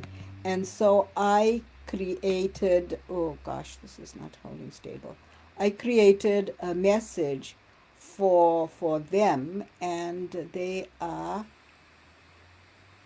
contacting me about that. And I would, oh gosh, like to say no. Anyway, it's not coming up easily, so just let me carry on with our presentation and get to them later. Um, Multitasking. Oh my gosh. Let us just close that. Cancel that. And go back to our agenda. And so, yes, we were talking a little bit about the justice theme in terms of the Donald Marshall story, and it really talks about his unlawful incarceration and his fight for justice. He was in prison for 11 years for this murder of Sandy Seal, murder he hadn't committed, and he had to fight alone. And there were a couple of justice inquiries before his name was exonerated, and thereafter, the the Marshall Inquiry created new guidelines and regulations really for the court system. And unfortunately, while it also included um, place for the Mi'kmaq language in the courts, it was only a few years ago that efforts were made to actually see that happen. So, though some of these inquiries have come with their guidelines and their regulations, unfortunately, really, what grandfather and actually Donald Marshall realized is you also need to convince the people at the gut level. Not everything happens through the legal system. In fact, we oftentimes see that so little does, as per the discussion with our younger people, and our younger people are more anxious to see change because they're living really in a different reality than the kind of bureaucratic and functionary headspace of older colleagues. But the work in restorative justice continues to be a huge need. Uh, Many of you will know the Reuben Hurricane Carter story, and after that was created the Wrongfully Convicted organization. Well, of course, it's Donald Marshall Jr. who broke grounds in the story at the very, very beginning. And Um and he was honored during the last year by that organization for some of his uh, groundbreaking work in this area. Okay, with respect to treaty rights, well, you're all hearing about it on the news right now, and I shall read something to you towards the end of our presentation, sharing some of my perspectives on the fisheries issue. So, yes, that's the other important reason that we remembered Donald Marshall. Um, Dr. Jane McMillan wrote this book. Donald Marshall's longtime partner and really part of the eel fishing challenge. This book on truth and conviction, and this academic text is now available for us to all understand better some of the Marshall story. And I don't know, Jane may be out there in the cyber world. If I spot her name, I may invite her in to join us for a quick chat. She's chatted with us before, but I know this is a very big, busy weekend for her. And it's also, of course, a very challenging subject for all of us who've been engaged with the Marshall story and the legal challenges for so many years. During our last session, I actually had wanted to round off our Marshall story with a presentation on the passion for youth and his work with youth and what I say was the original Safe Camp, the cultural camp that we supported with the Aboriginal Justice Learning Network.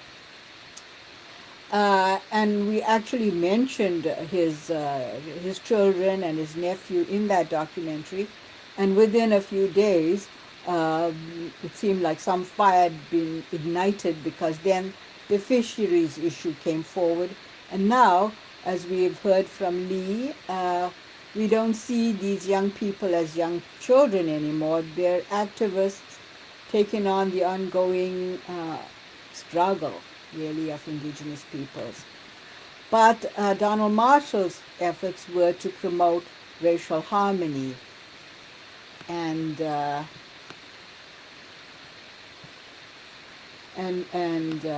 reconciliation. So this gesture, then, let me just expand my screen and share this a little better.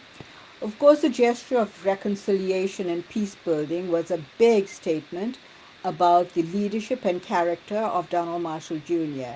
He had been the recipient of much abuse and systemic and overt racism and oppression, and in particular, the police, the courts, and the correctional system. And actually, when Andrew was talking about the narrow perspectives within which the Department of Fisheries and others negotiate and discuss legal challenges and issues, I was immediately thinking that the up to the Marshall inquiry really actually released a lot of hostility amongst many players in the criminal justice system, which contributed really to the watching of Donald Marshall and then the arresting him for the eel fishing. And I recall actually another Algonquin, Sarrazin, from the Ontario region, talking about, being charged for fishing one time because it was sunset or something like that somewhere in northern Ontario. It was Barry Sarrazin who told me that story. Just right now, over the last few weeks, I've talked to William's own nephew, and he talks about being, harassed and observed by police. And sometimes this attitude persists in creation of new problems and new issues. And this is why the bridge building efforts of the William Command are so important, because they are sort of like, the salve over awful wounds that the people themselves have suffered, William and Donald Marshall himself, but still they reach somewhere deeper to try and bridge beyond that. And my gosh, it's about time we woke up and responded. Um, so we still do not forget his commitment to peace building, the role he played in the development of the vision for the Asanabka Peace Building Center. And we know he and his family, who suffered much anguish, will continue to inspire us, as obviously they have today and over the last few weeks. And further, we, like he did daily, live with the memory of his black friend, Sandy Seal, the murder victim of the original wrongful conviction that took his youth. And of course, over this last summer, we've heard nothing but about the racism that's impacting North America,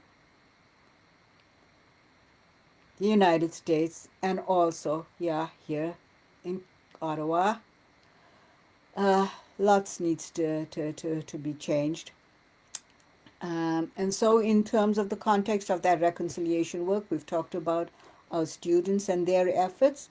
Now, may I show you this image of Donald Marshall, first sitting at a corrections conference where I was actually making a presentation on indigenous approaches to restorative justice with my former Correctional Service of Canada colleagues.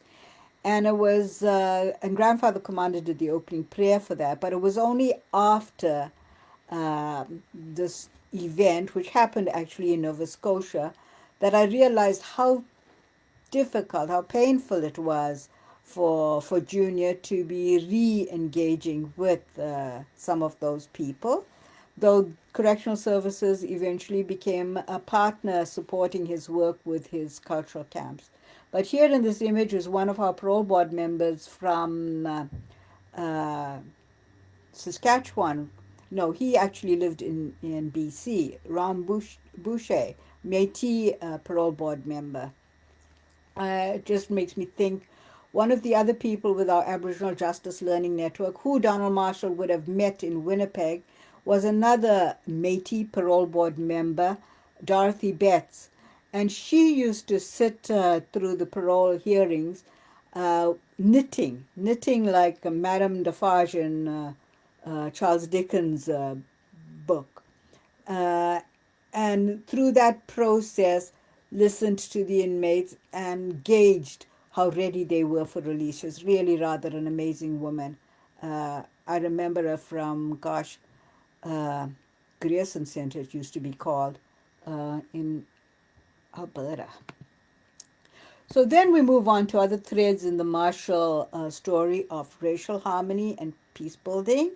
And as Maduran profiled, Donald Marshall received the Wolf Project for his efforts to build bridges and promote racial harmony in his work with the correctional services, in his work with justice officials in the Aboriginal Justice Learning Network, the legislated outcome of the Aboriginal Justice Strategy, which was developed because of the Oka crisis.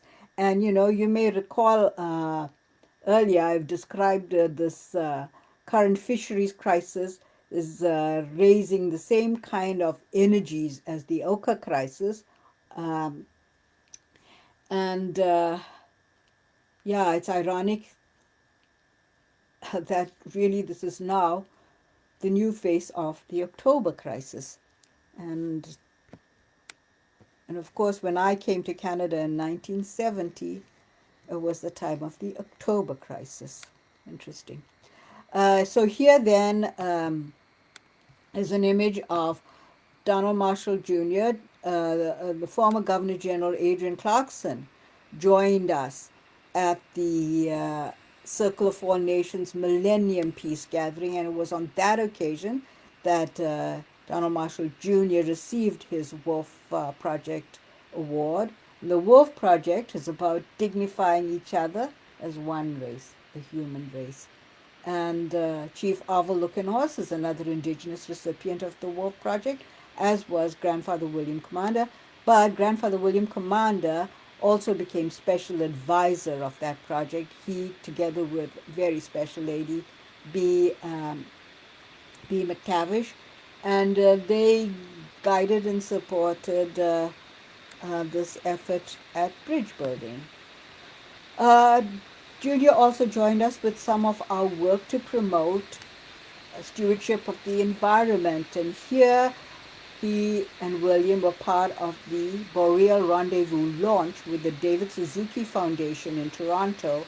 That's where we met with the Mohawk musician who gave us like a lively party at that Boreal Rendezvous launch. William Commander, of course, was the honorary elder for that initiative. And it's only after that initiative, really, that so many environmental organizations in Ottawa took life. You'll see that William Commander first joined that gang in 2002, and thereafter, the profile of community-based environmental organizations really evolved in the capital city. Here at the Awakening Gathering in 2007, there in Perth, Ontario, and that's a very interesting story. But Donald Marshall with another one of our friends, Douglas Cardinal, the famous architect, creator of the Museum of Civilization. And there's Donald Marshall presenting on the Horsebarn stage in Perth. Here at one of our sustainable relations workshops on Victoria Island, there besides him is another activist who's no longer with us, Jacob Wawadi. And, I remember some of our meetings would go on for so long. And by this stage, of course, Junior was more ill. He, as some of you may or may not know, had double lung surgery, which extended his life over the last many years. I remember one time his brother Terry talking to me about his years in prison. When inmates rioted in prisons, then Donald Marshall, who was working in the plumbing area, would be sent in to help unplug toilets and do some of that kind of cleanup work. Of course, using the awfully strong chemicals that impacted his lungs. Another debt that Correctional Service of Canada owes Donald Marshall in the scheme of things. But after his lung surgery, he wasn't so well, and we'd continue, of course, as you know, with grandfather's gatherings. There was no end, and it would get cold. And I remember one day he said, "Well, can I go and sit in the car? I'm freezing." And yeah, so really he did put in time to support the vision for Shaudia Victoria Island, the Asanabka vision. He met with the late MPP Paul Dewar, the NDP leader who was charged by the late Jack Layton to push this vision forward. And as many of you will know, even with his dying breath, Paul Dewar again affirmed Grandfather Commander's vision for the sacred Shaudia site. And many of us wonder today, had that in fact manifested over the past 20 years, where we might be with respect to protection of the environment, where we might be with respect to race relations, and a better step forward for Canada rather than the lower end of the prophecy, the one of that led us to see the manifestation of the global pandemic. In the other picture, we have Junior with Grandfather Commander and Douglas Cardinal and his son, and also our other friend, Kirk Whipper, the founder of the Canoe Museum. And of course, in the future, we'll be talking about canoe. I've already shown you the young people in Northern Ontario. I've already talked about the youth camp, which drew on our themes of laws of nature, Indigenous wisdom, child and youth care issues, justice and peace building powerfully in that documentary. If you haven't seen it, go back to our September 13th live video, and you'll find it at the end. 20 years later, it remains the original safe path and most critically needed activity for Indigenous communities and all others to address in the mounting crisis in child and youth care. And Donald Marshall delivered workshops for youth, was a staunch player in Circle of All Nations work, and continues to inspire our work. And yes, on August 6th,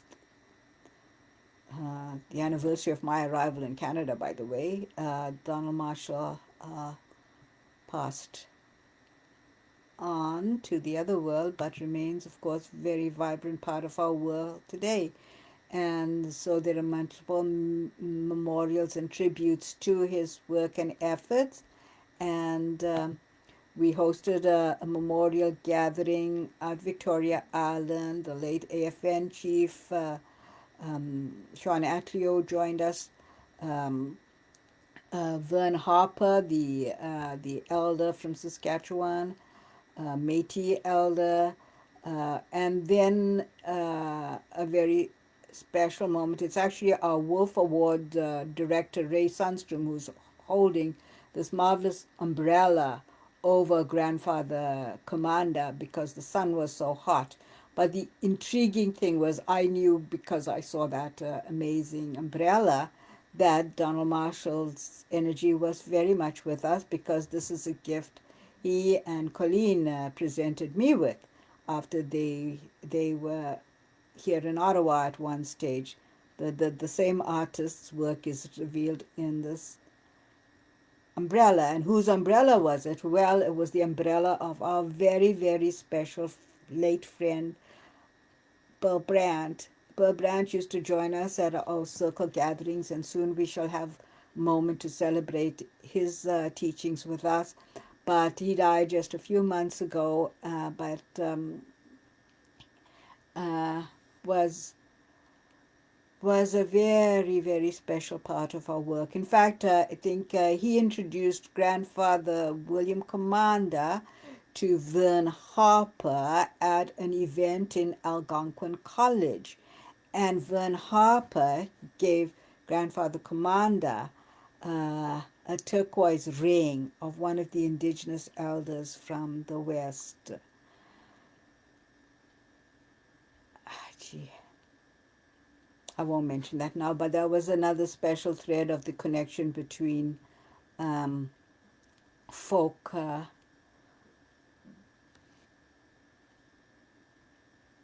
across the borders. Okay, so now I'm not really sure how I'm managing this video to see whether anybody would like to share.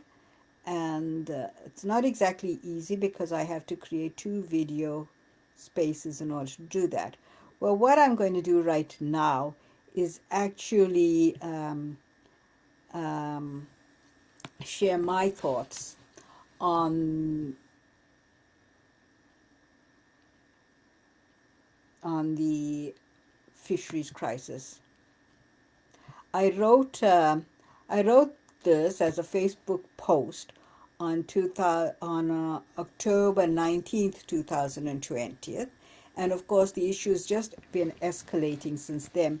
But because it ties in with some of the things that Lee also mentioned, I thought I would read it out for folk who don't necessarily have the time for long posts. And I'm sad to say I oftentimes do long posts. So at this stage, I was saying, can someone please help me think the East Coast fisheries crisis of October 2020 out? Amid the COVID global pandemic, climate change, environmental crises, massive projected loss or transformation of ocean life, right down to zooplankton, amidst the Truth and Reconciliation wake up and the continuing slaughter of Indigenous women, amidst the October 12th Columbus Day reminder of our colonial roots and burden, amidst all of this, we now have the Marshall legacy literally flaring. Ironically, on his September 13th 2020 birthday, Circle of All Nations did a commemorative video on him, highlighting his passion for youth. A week later, his sons and nephews were in the boats at Digby, Nova Scotia. I scanned the press coverage, and the one voice I see getting a bit of the picture seems to be the Minister of Indigenous Issues, Mark Miller. He sees the way the Mi'kmaq people are being treated is a national disgrace, and with pain and shame says he does not recognize this face of Canada. NDP leader Jagmeet Singh discusses domestic terrorism, and I remember the face of Canada from the Oka days. Late Mohawk elder Bill Brandt gave us the documentary of the Mohawks being attacked on the bridge in Montreal in rocks at Whiskey Trench. National Film Board documentary of 2020 captures that story. You know how frightened children and women and men and elders were then. Can you imagine how it might feel to see uncontrollable hatred looking out at you? How it must feel to be marginalized and alienated in your own home? I was working for the Department of the Secretary of State in Saskatchewan at that stage. It was a federal government initiative. And daily we watched after this first national wake-up of Indigenous peoples. Native peoples from across the country went to Oka, including William Commander and Donald Marshall Sr. By the way, I'm remembering William sent money to support the Mohawks in Oka and later in Caledonia. And Caledonia issues on the agenda again, too, these days. Oka and other justice crises obliged legislative change in Canada, with the First Nations policing and Aboriginal justice strategy policies. The Donald Marshall's name is associated with both. Not for nothing have I said for years that he is the most significant historical figure of our times. But over a quarter of a century, nothing has changed fundamentally, really. Sometimes I think I'm roaming around alone in another think world. This weekend, after weeks of unrest and strife and violence, the threat we actually have had the burning of the First Nations lobster fishery, and this is good for no one. Ironically, even the bad guy had it backfire on him.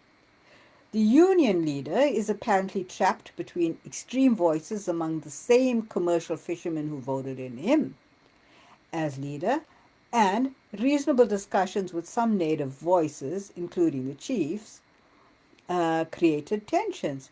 And now his family is experiencing racism and intimidation from the white folk. I include the posts for these discussions for your further education. The RCMP from the community are intimidated by the mob mentality, such that the chief of the community, thought that the army needed to be called in to maintain peace. What a shift from Oka.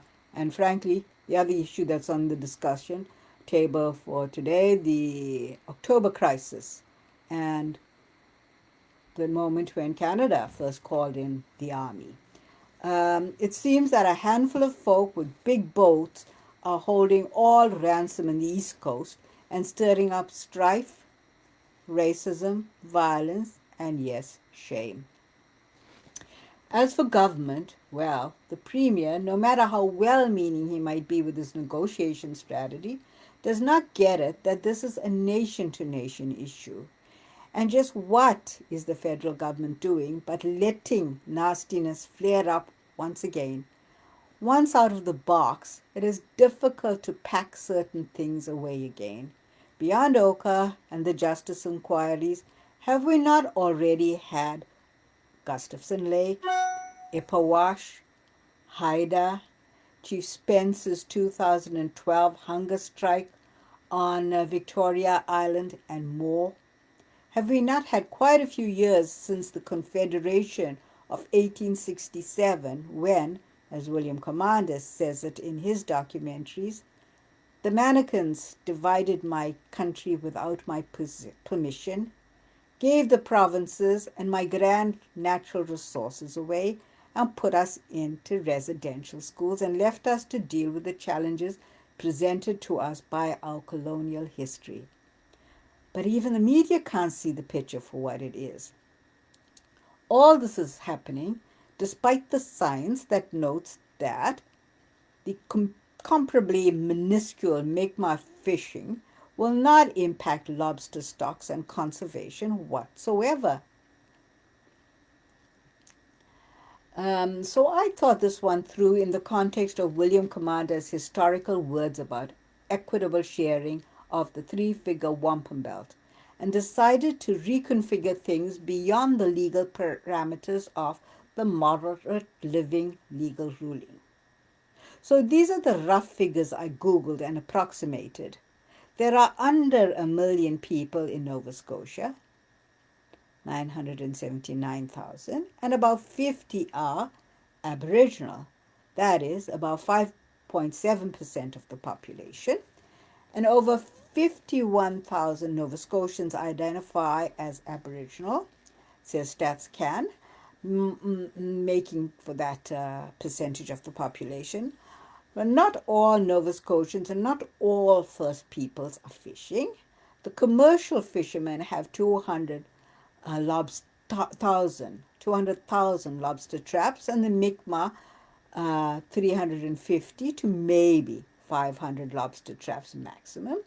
And if one calculated proportionately, then the Mi'kmaq should have at least 20,000 to 25,000 lobster traps. If one wanted to count on reserve First Nations even more conservatively, still this proportion is apparent. So, what exactly is the problem that needs to bring us to this state of affairs? Sure, these are anxious times for all, but surely we have to use our heads. The world of economic development is no longer what it was.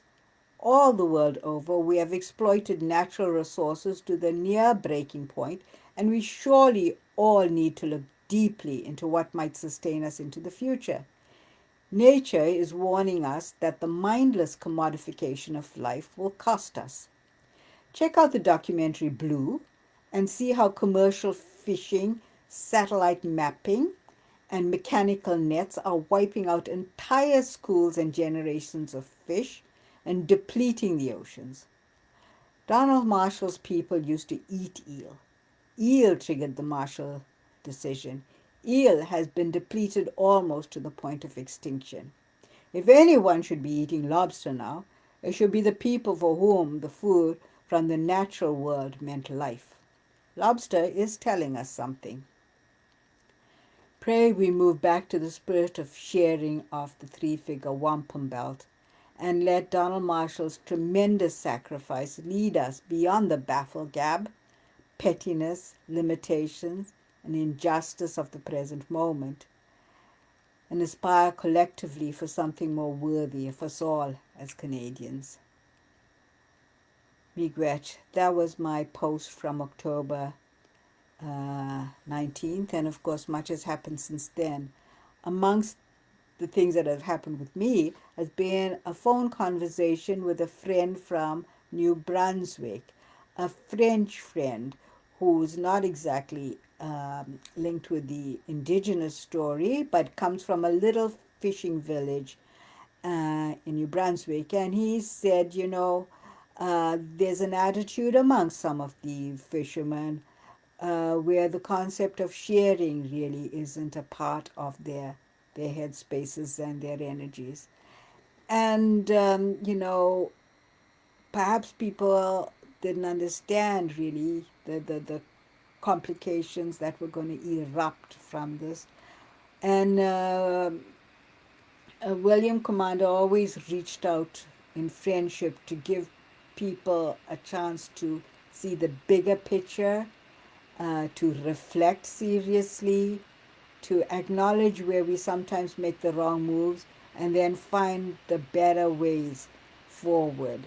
And in these times of global crisis, indeed, that is what is so important for us.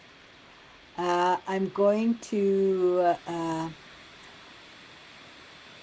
give us a grandfather commander spin on the story at this point.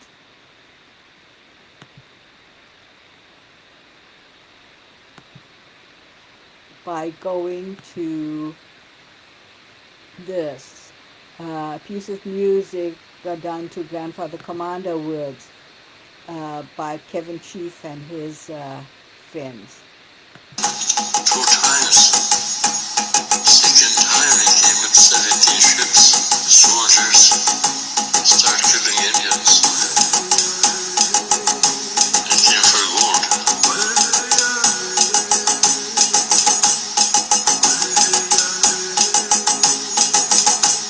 When he seen the Pope, Alexander the Sixth, so what they went up and the Pope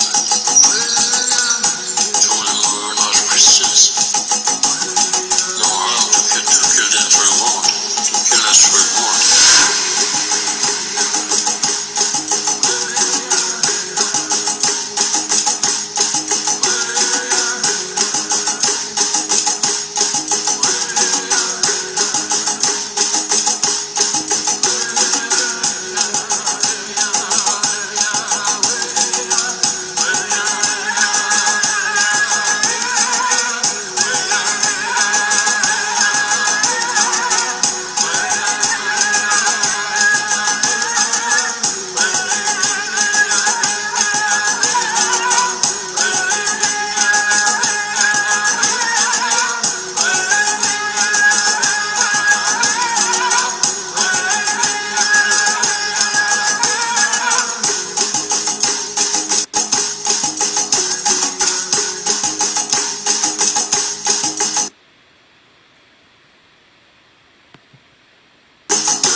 Yeah, it's so wonderful to hear the power of the drum, and Miigwech, grandfather commander, for sharing those words with us repeatedly, actually, and for Kevin Chief for capturing them and uh,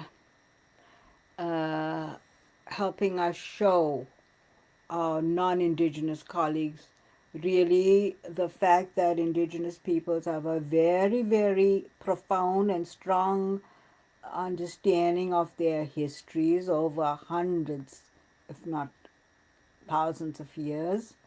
And Donald Marshall was one of those people, very conscious of his heritage. You know, people, especially a lot of our folk in prison, watched endless TV and news and movies and documentaries, uh, have really actually a much deeper understanding of many things than I, who have paid scant attention to some of those things, and also bring forward to us a different notion of grandfather's prayer for Jinawe Daganuk.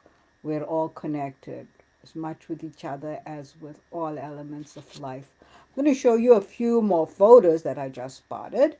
Here, Grandfather Commander at our Millennium Peace Gathering, showing the three-figure wampum belt, which, as he said, was with the indigenous in the center, drawing together the hands of the French and the English in friendship, in part because they knew they were not accustomed necessarily to being friends in their homelands. And creating a sacred agreement for the indigenous in the center to guide the sharing of the grand natural resources on Turtle Island. And of course, the indigenous of the Algonquin, of the Ottawa, of the Atlantic seaboard, I should say, were the first people who met the newcomers. And at that stage, 1700, they were talking for the people of the continent. Um, and it was a sacred agreement, a sacred commitment that they made. And that was signified in part by the symbol of the Vatican. And that is how Grandfather Commander described his sharing, welcoming, friendship, peace, three-figure wampum belt. Here he was telling actually the representative of the Queen about this. At the same gathering was when he and Donald Marshall and the late Frank de Conte and others talked about the vision for the uh, Asanabka Indigenous Healing and Peace Building Center at the sacred Chaudia site. So this was the first statement on a government to government in nation level about the vision for Asanabka, Victoria Island. Here was Donald Marshall then making a presentation at the Millennium Peace Gathering 20 years ago. The woman sitting next to him is actually a representative of the Rosa Parks Foundation, who joined us at our gathering. The gentleman beside him is the writer from Australia, actually, who the former Governor General Ralston Sauls brought to our event. Grandfather, Her Excellency Agent Clarkson. But let's see, there's one more.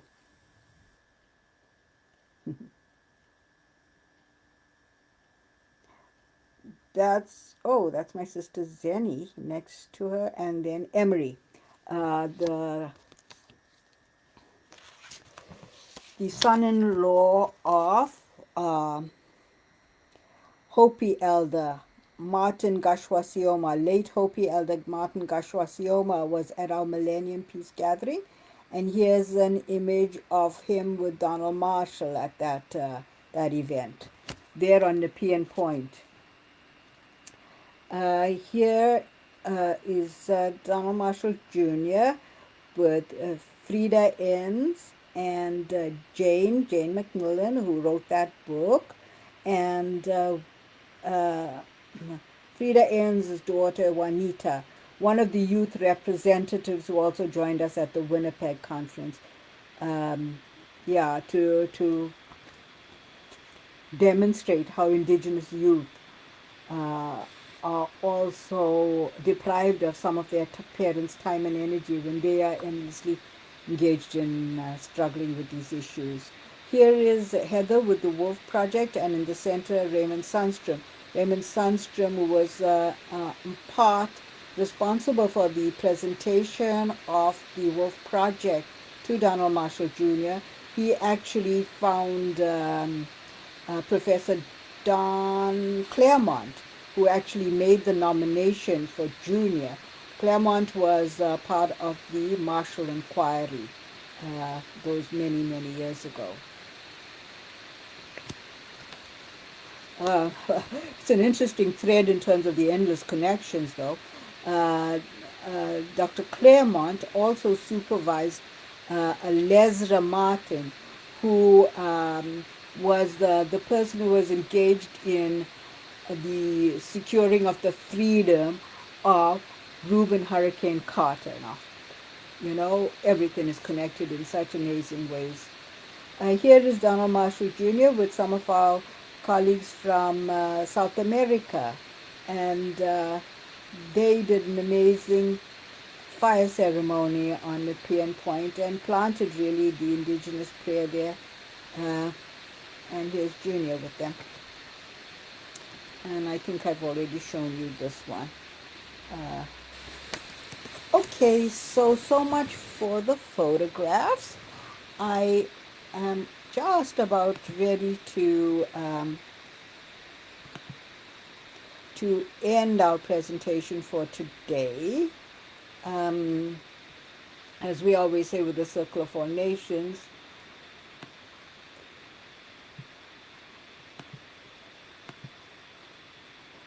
the door is round and open. This is one of the ancient trees in Algonquin Park that Audrey and I photographed, and we think it's a marvelous symbol for the Chaudière Falls and the circle of life that connects between the earth and the waters, the trees, the rocks, the air, the spirit of life. And yeah, this is a presentation of the Circle of All Nations, digital atlas making in the making, the legacy work of William Commander. I'll close that one off. I shall see if I spot anybody in the Circle of All Nations page with respect to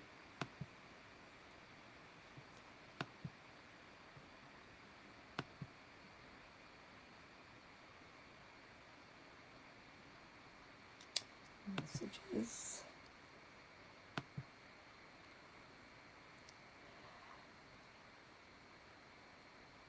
I do see people here, but I'm really actually not sure to what extent they're engaged in the Facebook Lives. So I'm actually going to say, oh, I see our student has posted something about the Grassy Narrows article. So Miigwech, for the ones who are visible here, who I see, Luma, very best with all your work, Dominique, Emmeline, and thank you. Other folk who have not been able to join us will be able to follow the video.